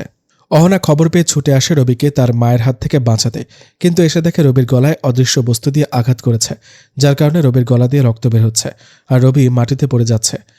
অহনা চিৎকার করে রবিকে ডাকছে, কিন্তু রবি অজ্ঞান হয়ে গেল। অহনা চিৎকার করতে করতে বেহুশ হওয়ার মতো অবস্থা, কিন্তু তাকে আটকে রাখছে তার মায়ের জিনগুলো। হঠাৎ রবি একটা দীর্ঘশ্বাস ফেলল। নিস্তব্ধ হয়ে গেল তার পুরো শরীর। অহনা চিৎকার করেও কোনো লাভ হয়নি। রবিকে যখন পাবো না, তখন নিজের জীবন রেখেও কোনো লাভ নেই, এই বলে অহনা নিজের গলায় অদৃশ্য এক ধারালো অস্ত্র দিয়ে আঘাত করে সাথে সাথে অহনা অজ্ঞান হয়ে যায়। এদিকে রবির লাল রক্তে পুরো মাটি ভিজে যায়, আর অহনার নীল রক্ত মাটিতে গড়িয়ে পড়ছে। একসময় অহনার রক্ত রবির রক্তের কাছাকাছি চলে যায়। হঠাৎ চারপাশে কাঁপা শুরু হয়ে যায়। পরীর দেশ কেঁপে ওঠায় সবাই ভয় পেয়ে যায়। অহনার বাবা বুঝতে পারে খুব বড় একটা বিপদ হতে যাচ্ছে। অহনার বাবা এসে দেখে রবি আর অহনা মাটিতে পড়ে আছে, আর অহনার মা পাশে দাঁড়িয়ে আছে নিস্তব্ধ হয়ে। মেয়ের এমন কাজ দেখে অহনার মা শক খেল। অহনার বাবা তাড়াতাড়ি অহনার কাছে এসে দেখে অহনা মৃত্যুর সঙ্গে লড়াই করছে, হয়তো মারা গেছে। অহনার নীল রক্ত রবির লাল রক্তের সাথে মিশে পুরো পরীর রাজ্য এক বিকট শব্দ হলো। সাথে সাথে পরীর রাজ্যের চারপাশে বড় বড় ফাটল ধরতে শুরু করলো। অহনার মা হঠাৎ অজ্ঞান হয়ে মাটিতে পড়ে গেল। চারপাশে পরীর দেশে কাঁপা শুরু করলো। ফাটল ধরল তো অনেক আগেই। অহনার বাবা কি করবে এখন বুঝতে পারছে না। একদিকে নিজের মেয়ে মৃত্যুসজ্জায়, অপরদিকে রবি নিস্তব্ধ হয়ে গেল। তারপর পরীর রাজ্য ধ্বংস হয়ে যাচ্ছে। হঠাৎ অহনার বাবার মনে পড়ল পাশের রাজ্যের একটা জিনের কথা। সবার থেকে বেশ বয়স্ক আর বুদ্ধিমান খুব। রাজ্যের বিভিন্ন সমস্যা সে সমাধান করতে পারে। এক কথায় অসম্ভব কিছু জ্ঞানের অধিকারী সে। অহনার বাবা তাকে ডেকে পাঠালো। বেশ কিছু সময় পর তিনি আসলো। অহনার বাবা তাকে দেখে দৌড়ে তার কাছে গেল। পরীর দেশের এই অবস্থা কেন শুরু হলো? অহনার বাবা ওই জিনটাকে জিজ্ঞেস করল। তিনি চোখ বন্ধ করে কি যেন ভাবল। অহনার বাবা এদিকে অস্থির হয়ে গেল। যতই সময় যাচ্ছে অহনা মৃত্যুর দিকে ধাবিত হচ্ছে, ততই পরীর রাজ্য ধ্বংস হচ্ছে। হঠাৎ বৃদ্ধ জ্ঞানী জিন চোখ খুলে বলল, রাজা সাহেব, আপনার বেগম অনেক বড় একটা ভুল করে ফেলেছে। কি ভুল করেছে? আপনার বেগম ওই ছেলেটিকে মেরে ভুল করেছে, যে কারণে পুরো পরীর দেশ ধ্বংস হয়ে যেতে শুরু করেছে। ওই ছেলেটা যতক্ষণ উঠে দাঁড়াবে না, ততক্ষণ এই পরীর রাজ্য এভাবে ধ্বংস হবে। তাহলে এখন আমরা কি করতে পারি? আপনার কাছে একটা পথ আছে, যেটা করতে গেলে আপনার কলিজা কেঁপে উঠবে, কিন্তু না করলেও আপনি ভুল করবেন, পুরো পরীর রাজ্য ধ্বংস হয়ে যাবে। আপনার রাজ্য ধ্বংস হলে পাশের রাজ্যগুলো ধীরে ধীরে ধ্বংস হয়ে যাবে। তাহলে সে উপায়টা কি, যা করে আমি আমার মেয়ে আর রবিকে এবং এই রাজ্যকে ধ্বংসের হাত থেকে বাঁচাতে পারবো? আপনার বেগমকে মৃত্যুদণ্ড দিতে হবে। তার অপরাধের এই শাস্তি না হলে ধ্বংস অনিবার্য। বৃদ্ধ জ্ঞানের কথা শুনে অহনার বাবা 2 পা পিছিয়ে গেল। যার সাথে সারাটা জীবন কাটিয়ে আসলো, আজ তাকে মৃত্যুদণ্ড দিতে হবে। অহনার বাবা আবারও চিন্তায় পড়ে গেল, কি করবে? বৃদ্ধ জ্ঞানী জিনটাকে জিজ্ঞেস করল, এটা ছাড়া কি আর কোনো উপায় নেই সবাইকে বাঁচানোর? না, আর কোনো উপায় নেই। আপনার বেগমের গলা কেটে কিছু রক্ত নিতে হবে, আর আপনার বেগম মারা গেলে সে রক্তগুলো নিয়ে গিয়ে ওই ছেলেটার গলায় দিতে হবে, তবেই ছেলেটা বেঁচে উঠবে। আর ছেলেটা এখন মানুষ হলেও এই কাজ করার পরে ছেলেটা অর্ধেক মানুষ আর অর্ধেক জিন হয়ে যাবে। আর ছেলেটা বেঁচে গিয়ে আপনার মেয়েকে বাঁচাতে চাইলে তবেই বাঁচাতে পারবে, এর আগে কিছু সম্ভব নয়। অহনার বাবা চারদিকে তাকিয়ে দেখে সবাই অহনার মায়ের মৃত্যু কামনা করছে। সবাই বলছে এই রাজ্যকে বাঁচাতে নিজের মনে পাহাড় সমান কষ্ট নিয়ে সবাইকে বাঁচানোর জন্য অহনার মায়ের মৃত্যু আদেশ দিল। কিছু পরই অহনার মায়ের জ্ঞান ফিরালো, তার মৃত্যুর জন্য প্রস্তুত হতে বলল। অহনার মা অহনাকে দেখে নিজে থেকে অনুতপ্ত হলো, চোখের পানি ছেড়ে দিল। অহনার মায়ের মুখে কাপড় বেঁধে দিল, চোখগুলো একদম বন্ধ করে দিল যাতে কিছু দেখতে না পায়। গর্দান নিচু করল। আদেশ পাওয়ার সাথে সাথে একটা পরী অহনার মায়ের গলায় বিশাল এক চাকু দিয়ে আঘাত করল। অহনার মায়ের গলা দিয়ে নীল রক্ত পড়ছে দেখে অহনার বাবা অজ্ঞান হয়ে গেল। বাকি কাজ শেষ করতে বৃদ্ধ এগিয়ে গেল। অহনার মায়ের গলা থেকে কিছু রক্ত নিজের বাম হাতে নিল। কিছুক্ষণের মধ্যে অহনার মা মারা গেল। বৃদ্ধ নিজের হাতে নেওয়া রক্ত রবির গলায় দিতে সেখানে থাকা পুরো মাটির ঝাঁকুনি দিয়ে কেঁপে উঠল। হঠাৎ পুরো জায়গায় এক হাত মতো নিচে গিয়ে ধাক্কা খেল। বৃদ্ধ একটা পরীকে পানি আনতে বলল। নিজের হাতটা ধুয়ে রবির পাশে বসে কি যেন পড়া শুরু করল। একটু পর রবির পায়ের আঙুল নড়ে উঠলে সবাই বুঝতে পারে এ রাজ্য ধ্বংসের হাত থেকে বেঁচে যাবে। সবাই চারপাশে ঘিরে রবির দিকে তাকিয়ে থাকে। এ রাজ্য বাঁচানো এখন পুরো তার হাতে। একটু পর রবির হাত নড়ে ওঠে। বৃদ্ধ গিয়ে রবির কানে কানে কি যেন বলে। আস্তে আস্তে রবি চোখ খুলে। রবির চোখ দেখে সেখানে থাকা সব পরী আর জিন ভয় পেয়ে যায়, কারণ রবির চোখগুলো মানুষের মতো কালো কিংবা জিন পরীর মতো নীলও নয়, পুরো লাল হয়ে আছে। তার থেকেও ভয়ঙ্কর, তার এক চোখ দিয়ে নীল পানি আর অপর চোখ দিয়ে লাল পানি পড়ছে। সবাই ভীত হয়ে পড়েছে। যদি এখন সে রাজ্য বাঁচাতে না চেয়ে ধ্বংস করতে চায় তাহলেই পারবে। রবির মাথা যেন ঘুরছে। চারপাশের কোনো অবস্থা সে বুঝতে পারছে না। কাঁপা কাঁপা গলায় সে পানির কথা বললে একটা পরী এসে তাকে পানি দেয়। পরীটাও অনেক ভয় পেয়ে তার কাছে আসে। রবি মুখে পানি দিয়ে একটা চুমুক পানি খেয়ে নেয়। হঠাৎ চারপাশ একটা বিকট শব্দ হয়। রবি মাথায় হাত দিয়ে বসে পড়ে, দুই কান চেপে ধরে। প্রায় 1 মিনিট পর চোখ খুলে অহনাকে মাটিতে পড়ে থাকতে দেখে তার কাছে যেতে দৌড়ানোর চেষ্টা করে, কিন্তু পড়ে যায়। হামাগুড়ি দিয়ে রবি অহনার কাছে যায়। অহনাকে এভাবে পড়ে থাকতে দেখে রবি বেশ অস্থির হয়ে পড়ে। অহনার মাথা রবি নিজের কোলে নিয়ে পাগলামে শুরু করে দেয়। এই অহনা, তোমার কি হলো? ওঠো না। রবি কাঁদছে তো অহনাকে ডাকছে। বৃদ্ধ জ্ঞানী জিনটা এসে রবিকে বলল, সে উঠবে না যদি তুমি তাকে না তোলো। কেমনে কি করতে হবে বলেন, আমি তাকে ফিরিয়ে আনব। তোমার বাম হাত তার গলায় 3 বার বুলাতে থাকো, তাহলে উঠবে। তবে হ্যাঁ, হাত বুলানোর সময় তোমার চোখ বন্ধ রেখো। রবি কথা শোনার সাথে সাথে চোখ বন্ধ করে অহনার গলায় হাত বুলাতে থাকে। 3 বার হাত বুলানোর পরও অহনার কোনো রেসপন্স নেই। রবি চিৎকার করে অহনাকে নিজের বুকে জড়িয়ে ধরে। পাশে বৃদ্ধ বলে ওঠে, এভাবে কিছু হবে না, তুমি আগে শান্ত হও। তোমার হাতটা আগে তোমার গলায় বুলাও, চোখ বন্ধ করে। আগে তুমি ঠিক হলে তারপর হয়তো সে ঠিক হবে। রবি চোখ বন্ধ করে নিজের গলায় হাত বুলাতে একটু ধোয়ার মতো কিছু বের হলো। রবির গলা ঠিক হয়ে গেল। রবি একইভাবে চোখ বন্ধ করে অহনার গলায় হাত বুলাতে লাগলো, কিন্তু অহনা তো ওঠার কোনো নাম নেই। বৃদ্ধ জ্ঞানী জিনকে রবি বলল, কি করতে বলছেন আপনি? অহনা তো উঠছে না। আর একটা কাজ করতে পারো, তাড়াতাড়ি বলুন সেটা কি? তোমার হাত কাটতে হবে। হাত থেকে বের হওয়া রক্ত নিয়ে তোমার হাতের মুঠোয় নিয়ে অহনার গলায় সে রক্ত লাগিয়ে দাও, তাহলে আশা করি অহনা বেঁচে উঠবে। রবি নিজের হাত কেটে অহনার গলায় দিল, কিন্তু অহনা উঠছেই না। রবি চিৎকার করে কাঁদছে। হঠাৎ রবির চোখের জল অহনার মুখে পড়তেই অহনা আটকে থাকা এক দীর্ঘ শ্বাস ফেলল। রবি আবারও অহনার গলায় নিজের রক্তমাখা হাত বুলালে অহনা আস্তে আস্তে চোখ খুলে। রবি চিৎকার করে অহনাকে নিজের বাহুডোরে আবদ্ধ করে নেয়। অহনা আরেকটু ভালো হয়ে গেলে রবির দিকে অবাক নয়নে মুগ্ধ চাহনিতে তাকিয়ে থাকে। হঠাৎ একটা পরী এসে বলল, অনেক বেশি ফাটল ধরেছে রাজ্যে, তাড়াতাড়ি কিছু না করলে এই রাজ্য ধ্বংস হয়ে যাবে। অহনা বুঝতে পারছে না কি করবে। পাশে বাবা অজ্ঞান হয়ে পড়ে আছে। অহনা তাড়াতাড়ি তার বাবার জ্ঞান ফেরালো। অহনার বাবা চারপাশে তাকিয়ে দেখে ফাটলগুলো আগের থেকে বড় বড় হয়ে গেছে। অহনার বাবা দৌড়ে গিয়ে একটা মশাল নিয়ে আসলো। রবি আর অহনা সেখানেই দাঁড়িয়ে রইল। অহনার বাবা মশালটা এনে হাঁটু গেড়ে রবির সামনে বসে পড়ল। মশালটা রবির দিকে ধরে বলল, আজ এই মুহূর্ত থেকে এই পরীর রাজ্যের রাজা হিসেবে তোমাকে নিজের সব শক্তি আমি তুলে দিলাম। এই রাজ্যের রাজা এখন তুমি। তোমার রাজ্যকে বাঁচানোর দায়িত্ব তোমার। নাও এই মশালটা, আর বাঁচিয়ে নাও ধ্বংসের হাত থেকে তোমার দেশকে। রবি জানে না মশালটার কি কাজ আর কি করতে হয় সেটা দিয়ে। তাও কাঁপা কাঁপা হাতে রবি অহনার বাবার হাত থেকে মশালটা নিতে চারপাশে বাতাস যেন কয়েক গুণ গতিশীল হয়ে উঠল। পরীর দেশে আরও একবার ঝাঁকুনি সৃষ্টি হলো। হঠাৎ রবির শরীরের কেমন যেন পরিবর্তন হতে শুরু করলো। আগের থেকে শক্তি যেন কয়েক গুণ বেশি মনে হচ্ছে। অহনার বাবা রবিকে বলল, এই পরীর রাজ্য বাঁচাতে চাইলে রবিকে সে মশাল দিয়ে একটা মাটিতে আঘাত করতে। রবি মশালটা উপরে তুলতেই আকাশে এক বিকট শব্দ হলো। সাথে সাথে রবি মশালটা দিয়ে মাটিতে সজোরে আঘাত করল। ফাটল ধরা মাটিগুলো সাথে সাথে কেমন যেন জোড়া লাগতে শুরু করলো। অহনার মুখে হাসি ফুটে উঠল। রবি অহনাকে বলল, তুমি ঠিক আছো তো? হ্যাঁ, আমি ঠিক আছি। অহনা ভালো করে রবির চোখের দিকে তাকাতেই রবির চোখের সাথে অহনার চোখের মধ্যে এক অদৃশ্য কানেকশন হলো। সাথে সাথে রবির চোখ দিয়ে জল পড়তে শুরু করলো। প্রথম জলের ফোঁটা মাটিতে পড়তেই সাথে সাথে আগুন ধরে গেল। হঠাৎ রবি অজ্ঞান হয়ে গেল, আর অহনার দিকে চোখ পড়তেই অহনা রবিকে ধরে ফেলল। অহনা রবিকে ধরে নিজের রুমে নিয়ে গেল। অহনা রুমের চারপাশটা বেশ সাজানো, আর সেখানে ছোট ছোট ফুলের গাছ। গাছগুলো ফুলে ভরে আছে। অহনা রবির মুখে পানি দিয়ে জ্ঞান ফিরালো। রবি জ্ঞান ফিরে অপূর্ব এক রুমে নিজেকে আবিষ্কার করে। পাশে তাকিয়ে দেখে অহনা বসে আছে। এদিকে রাশেদ আর ভার্সিটিতে না গিয়ে রবির বাসায় চলে গেল। রবির সাথে ঘটে যাওয়া সব ঘটনা রাশেদ আপুকে বলল। রাশেদের কথা শুনে আপু বেশ চিন্তিত হয়ে গেল। কি করবে আপু বুঝতে পারছে না। তাও কোনো উপায় আছে কিনা দেখতে ভয়ে ভয়ে রবির রুমে গেল। চারপাশটা দেখছে কিছু পায় কিনা, কিন্তু তেমন কিছু দেখা যাচ্ছে না। হঠাৎ আপুর মনে হলো, রবি তো অহনাকে ডাকলে শুনতো, তাহলে আমি ডাকলেও শুনবে। এই ভেবে আপু অহনাকে ডাকতে লাগলো। প্রায় 3 বার ডাকার পরে অহনার কানে পৌঁছালো।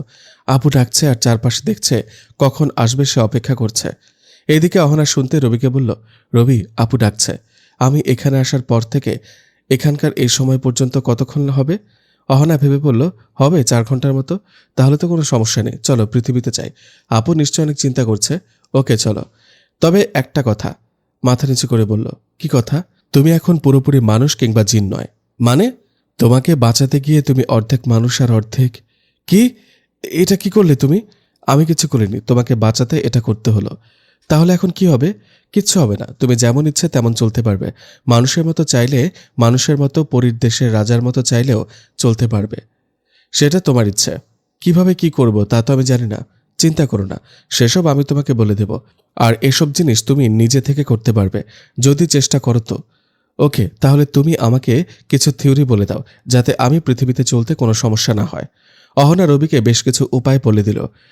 তারপর রবি আর অহনা পৃথিবীতে আসতে শুরু করলো। আপু আর রাশেদ এখনও রবির রুমে দাঁড়িয়ে আছে। হঠাৎ আপুর সামনে রবি আর অহনা দৃশ্যমান হলো। রবিকে দেখার সাথে সাথে আপু কয়েক পা পিছিয়ে গেল, কারণ রবির শরীরের বেশ পরিবর্তন এসেছে। গঠনমূলক অবস্থার পরিবর্তন ঘটেছে। আপু রবি থেকে এমন পরিবর্তনের কারণ জানতে চাইলে রবি চুপ করে আছে। আপু বারবার জোর করতে লাগলো। তারপর অহনা বলে দিল রবিকে, রিকশা থেকে উঠিয়ে নিয়ে যাওয়া থেকে এখানে আসা পর্যন্ত রবির সাথে ঘটে যাওয়া সব কথা অহনা আপুকে বলল। আপু অহনার কথা শুনে বেশ চিন্তিত হয়ে গেল। রবি সাধারণ মানুষ না হলে তো পৃথিবীতে সে থাকতে পারবে না, আর পৃথিবী থেকে চলে গিয়েও তো তার উপর অনেক দায়িত্ব। সবকিছু ভেবে আপু সিদ্ধান্ত নিল, যা হয় ভালোর জন্যই হয়। রবি যে কোনো সময় চাইলে তো পৃথিবীতে আসতে পারে, আবার পুরো পরীর দেশেও পরিচালনা করতে পারে। তাহলে রবিকে যেতে দেওয়া উচিত। আপু রবি আর অহনার বিয়েটা দিয়ে দিতে চাইল। অহনার বাবার সাথে দেখা করল। কোনো আয়োজন ছাড়া বিয়েটা হয়ে গেল। পৃথিবীতে কোনো আয়োজন না হলেও পরীর দেশে বিরাট আয়োজন হলো। রবি ক্ষমতার বসার পর চারদিকে তার শত্রুর সংখ্যা বাড়তে লাগলো। বিভিন্ন জিন মিলে তাকে মেরে ফেলার চক্রান্ত করতে লাগলো। বিয়ের প্রায় মাসখানেক পরে রবি আর অহনা রাজ্য ঘুরে দেখার সিদ্ধান্ত নিল। সারাদিন বিভিন্ন স্থানে অহনাকে নিয়ে ঘুরে বিকেলে চলে এলো। রাতে ঘুমাতে চলে গেল। হঠাৎ স্বপ্ন দেখে কোনো রাজ্যের সাথে তার রাজ্যের যুদ্ধ শুরু হয়েছে। যুদ্ধের মূল কারণ, কোনো মানুষকে তারা পরীর দেশের রাজা হিসেবে মানতে পারছে না। রবির রাজ্যের সবাই রবিকে মন থেকে মেনে নিলেও পাশের রাজ্যের কেউ মেনে নিতে পারেনি। তাদের মনে ভয় ছিল, কারণ আগে বলা ছিল পরীর রাজ্যের সব রাজ্য একজন মানুষের হাতে চলে যাবে, তাই সবাই ভয় পাচ্ছে। হঠাৎ রবির ঘুম ভেঙে যায়। তাকিয়ে দেখে পাশে অহনা নেই। বাইরের দিকে তাকিয়ে দেখে অহনা আকাশ দেখছে। পরীদের তেমন ঘুমাতে হয় না, তাই অহনা আকাশ দেখে প্রায় রাতে। রবি অহনাকে ডেকে পাশে বসালো। স্বপ্নের কথা অহনাকে বলতে সে বুঝতে পারে শীঘ্রই যুদ্ধ শুরু হবে। তাও রবিকে তেমন কিছু না বলে শান্ত করে। এর আগে অহনার বাবা এমন স্বপ্ন দেখেছিল, আর যুদ্ধও হলো। সে হিসেবে এবার যুদ্ধ হবে, সেটা অহনা নিশ্চিত।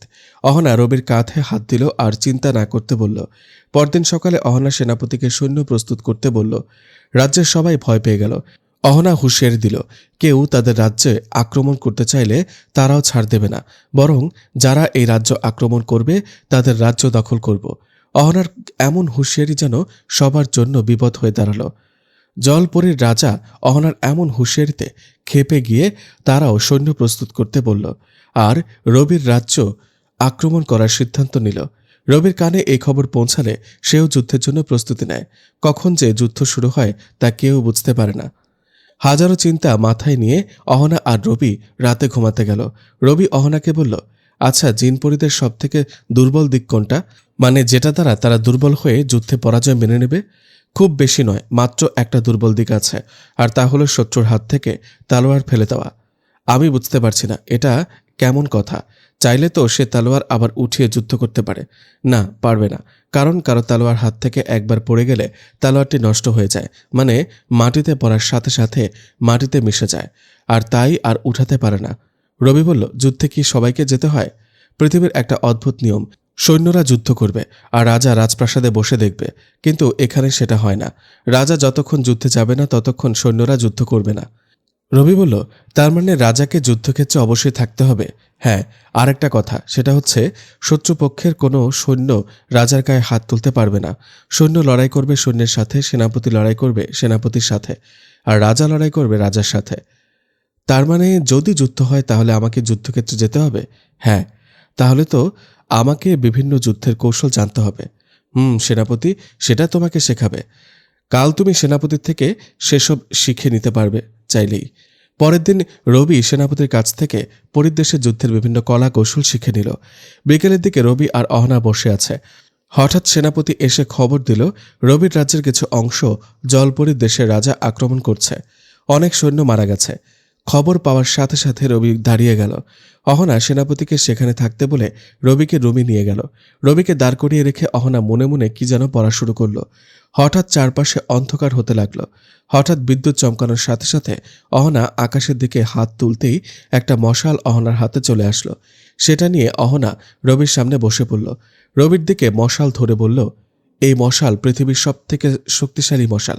এটা দিয়ে যে কোনো কাজ সম্ভব, সাবধানে রেখো এটা। রবি অহনার হাত থেকে মশালটা নিল। রবি মশালটা হাতে নিতেই তার শরীর কাঁপতে লাগলো। হঠাৎ তার শরীর থেকে অনেক ঘাম বের হতে শুরু করলো। হঠাৎ মশালটা রবিকে মাটি থেকে আলাদা করে ফেলছে। অহনার সাথে সাথে রহস্যময় এক অদ্ভুত হাসি দিল। রবি সে হাসির মানে বুঝতে পারল না। হঠাৎ রবি খুব জোরে মাটিতে পড়ে গেল আর মশালটা অদৃশ্য হয়ে কোথাও হারিয়ে গেল। মাটি থেকে উঠেই দেখে অহনার চোখ দিয়ে পানি পড়ছে। রবি আকস্মিকভাবে কেঁপে উঠল অহনার এমন অবস্থা দেখে। রবি তাড়াতাড়ি অহনাকে তুলে নিল। রবি অহনার গালে হাত দিয়ে বলল, কি হলো অহনা, তোমার চোখে পানি কেন? তুমি যুদ্ধে যাবে, আমি এখানে বসে থাকবো, তাই খারাপ লাগছে। যদি আমিও তোমার সাথে যেতে পারতাম কত ভালো হতো।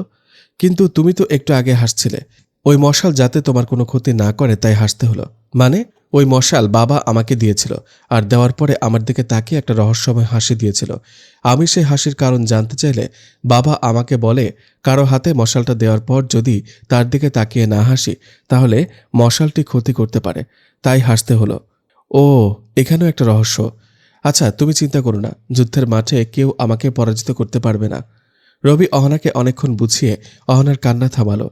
রবি রাজপ্রাসাদ থেকে বের হতে গিয়ে আবারও ফিরে আসলো। সোজা অহনাকে গিয়ে জড়িয়ে ধরল। অহনার কানে কানে শুধু বলল, ভালোবাসি। তারপর রবি সেনাপতির সাথে চলতে লাগলো। যেখানে জলপরীর দেশের রাজা আক্রমণ করছে, রবি আর সেনাপতি সেখানে চলে গেল। রবি সেনাপতিকে বলল, জলপরীর রাজার সাথে কথা বলবে। রবির আদেশ পেয়ে সেনাপতি জলপরীর রাজাকে খবরটা দিল। জলপরীর রাজা রবির সাথে কথা বলতে রাজি হলো, কিন্তু সেখানেও জলপরীর রাজা চালাকি করল। রবির সাথে কথা বলার সময় যদি পারে রবিকে মেরে ফেলবে। রবি আর জলপরীর রাজা একটা তাঁবুর নিচে বসল। রবি চাচ্ছে যুদ্ধ না করে সমাধান করতে। কেন? আপনি যুদ্ধ করতে মরিয়া হয়ে গেছেন? কারণ আমরা কোনো মানুষকে পরীর দেশের রাজা মানতে পারবো না। কেন পারবেন না? মানুষ কি শাসন করতে জানে না? জানে কি জানে না, কিন্তু আমরা মানতে পারবো না। তাহলে এখন কি করতে হবে? আপনাকে আপনার দেশে ফিরে যেতে হবে। আর যদি ফিরেও যায় তাহলে পরীর দেশ শাসন করবে কে? সেটা আমরা পরে দেখে নেব। আপনার সেসব নিয়ে ভাবতে হবে না। আমার রাজ্যের সবাই খুশি আমাকে রাজা হিসেবে পেয়ে। তাতে আপনার ক্ষতি হচ্ছে কেন আমি বুঝি না। কারণ আমরা পড়েছি, মানুষ পরীর দেশের রাজা হলে পুরো সবকটা পরিরাজ্য তার রাজত্বে চলে যাবে। রবি বলল, যদি আপনি আপনার সৈন্য নিয়ে এখান থেকে চলে না যান তাহলে বড় ক্ষতি হবে আপনার, এবং আপনার রাজ্য আগে আমার দখলে আসবে। হুমকি দিচ্ছেন? হুমকি আমি দিই না, সতর্ক দিলাম। আপনার সময় 1 মিনিট। এই সময়ের মধ্যে আপনি আপনার সব সৈন্য নিয়ে চলে যাবেন, আর না হলে বুঝতেই পারছেন কি হতে পারে। আমিও দেখি এক মানুষ হয়ে আরেক পরীর রাজ্যের রাজার সাথে কিভাবে গলা উঁচু করে কথা বলে। জলপরীর রাজা রেগে গিয়ে রবির দিকে তলোয়ার ধরল। রবি শান্ত হয়ে এখনো বসে আছে, শুধু 1 মিনিট সময়টা যাওয়ার অপেক্ষা করছে। হঠাৎ জলপরীর রাজা রবির কাঁধে আঘাত করতে যাবে, তখনই রবি সেখান থেকে সরে গেল। রবির কোমরে আঘাত করতে গেলে আবারও রবি সরে গেল। এভাবে পুরো 1 মিনিট সময় শেষ হয়ে গেল। জলপরীর রাজাকে চমকে দিয়ে রবি হাত থেকে একটা সাদা তলোয়ার বের করল। জলপরীর রাজা রবির কাঁধে আবার আঘাত করতে গেলে রবি নিজের তলোয়ার দিয়ে রাজার তলোয়ারটি ধরে ফেলে।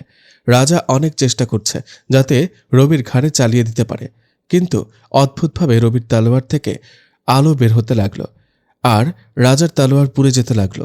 রাজা ভয় পেয়ে তাড়াতাড়ি তলোয়ার সরিয়ে নিল, কিন্তু অনেক চেষ্টা করেও পুড়ে যাওয়া তলোয়ার রক্ষা করতে পারল না। হঠাৎ রবি নিজের তলোয়ার দিয়ে রাজার শরীরের থেকে গর্দান আলাদা করে ফেলল। রাজা নিজের দাঁতগুলো বের করে দিয়ে পুড়তে লাগলো। অহনা একবার রবিকে বলেছিল, যখন কোনো রাজা পরাজিত হয় আর তাকে মেরে ফেলা হয় যুদ্ধের ময়দানে, তখন সে রাজার গর্দান আগে আলাদা করতে হয়। তারপর যে গর্দান আলাদা করেছে সে যদি তাকিয়ে থাকে তাহলে শত্রু রাজা আগুনে পুড়ে ছাই হয়ে যায়। রবি তাই করল। রাজার দিকে চেয়ে থাকতেই রাজা পুড়তে লাগলো। একটু পর ছাই হয়ে অদৃশ্য হয়ে গেল। হঠাৎ একসাথে সব সৈন্য তলোয়ার ফেলে দিল। রবির সৈন্য আর রাজার সৈন্য সবাই তলোয়ার একসাথে ফেলে দিয়ে রবির দিকে মাথা নিচু করে বসল। রবি তাকিয়ে দেখে তাদের অবস্থা। হঠাৎ সবার সামনে রবি আর রাজার সেনাপতি মাথা নিচু করে বসে পড়ল। রবি দুজনকে ডাকল। রাজার সেনাপতি একটু দূরে দাঁড়িয়ে আছে। রবি নিজের সেনাপতিকে ডাকল। রবি বলল, ওরা সবাই একসাথে তলোয়ার ফেলে দিয়ে এভাবে বসে পড়ল কেন? কারণ রাজা যদি মারা যায় তাহলে আর কি নিয়ে যুদ্ধ করবে, তাই সবাই আত্মসমর্পণ করল। তাহলে এখন সবাই কি আমাকে রাজা মানছে? শত্রুপক্ষের সেনাপতি সেটা সিদ্ধান্ত নেবে। যদি সে আপনাকে রাজা মানে তাহলে তাদের রাজ্যেও আপনি রাজা হবেন, আর যদি সে রাজা না মানে তার গর্দান যাবে যদি আপনি চান, আর না চাইলে ওই রাজ্যের রাজা নতুন কেউ হবে। রবি ভাবল, এত যুদ্ধ হলো, অনেক সৈনিক মারা গেল, জয় তো পেলাম, কিন্তু জলপরী রাজ্যের কেউ যদি আবার আক্রমণ করে তাহলে কি হবে? তার থেকে ভালো হবে জলপরী রাজ্য দখলে নেওয়া। রবি সেনাপতিকে আদেশ করল, জলপরী রাজ্যে রবির রাজত্ব চলবে। রবির সেনাপতি জলপরীর সেনাপতির কাছে গেল। তাকে জিজ্ঞেস করল রবিকে সে রাজা মানবে কিনা, কিন্তু সে রবিকে রাজা হিসেবে মানতে নারাজ। সেনাপতি রবিকে এসে বলল, শত্রুপক্ষের সেনাপতি রবিকে রাজা হিসেবে মানতে পারবে না। রবি তার সেনাপতিকে বলল শত্রুপক্ষের সেনাপতির গর্দান নিতে। রবি প্রথমে ভয় দেখানোর জন্য কথাটি বলেছে, কিন্তু তাতেও কোনো লাভ হয়নি। শেষে রবি নিজের সেনাপতিকে হুকুম করল শত্রুপক্ষের সেনাপতির সাথে লড়াই করে তার গর্দান নিতে। বাকি সব সৈনিকদের যুদ্ধ করতে নিষেধ করল। শুধু যুদ্ধ হবে দুই সেনাপতির মাঝে। দুই সেনাপতি বেশ ভালো যুদ্ধ করতে পারে। হঠাৎ শত্রুপক্ষের সেনাপতি রবির সেনাপতিকে আক্রমণ না করে রবিকে আক্রমণ করে উঠল। আকস্মিকভাবে রবির ওপর আক্রমণ করাতে তার হাতে একটু লেগে গেল। রবির হাত থেকে বের হওয়া রক্ত মাটিতে পড়ার সাথে সাথে আগুন ধরে গেল। হঠাৎ সে আগুন গিয়ে শত্রুপক্ষের সেনাপতিকে ঘিরে ফেলল। রবির সেনাপতি এই অবস্থা দেখে ভয় পেয়ে রবির কাছে চলে আসলো। এসে রবির কাছে এই আগুনের কারণ জানতে চাইল। রবি বলল, এসব এক অন্যরকম ক্ষমতা। এটা শুধু আমার কাছে আর কোনো পরীর দেশের রাজার নেই। কি এমন ক্ষমতা যা অন্য রাজার নেই? এই ক্ষমতা হলো, যে আমাকে মারতে চাইবে সে আমার শরীর রক্ত ছড়ালে সে রক্ত আগুনে পরিণত হবে, আর সে আগুন যে আমাকে আঘাত করবে তার চারপাশে ঘিরে ধরবে, আর আমার ইশারায় ওই শত্রুকে পুড়ে ছাই করে দেবে। তাহলে এখন কি তাকে আগুনে পোড়াবেন?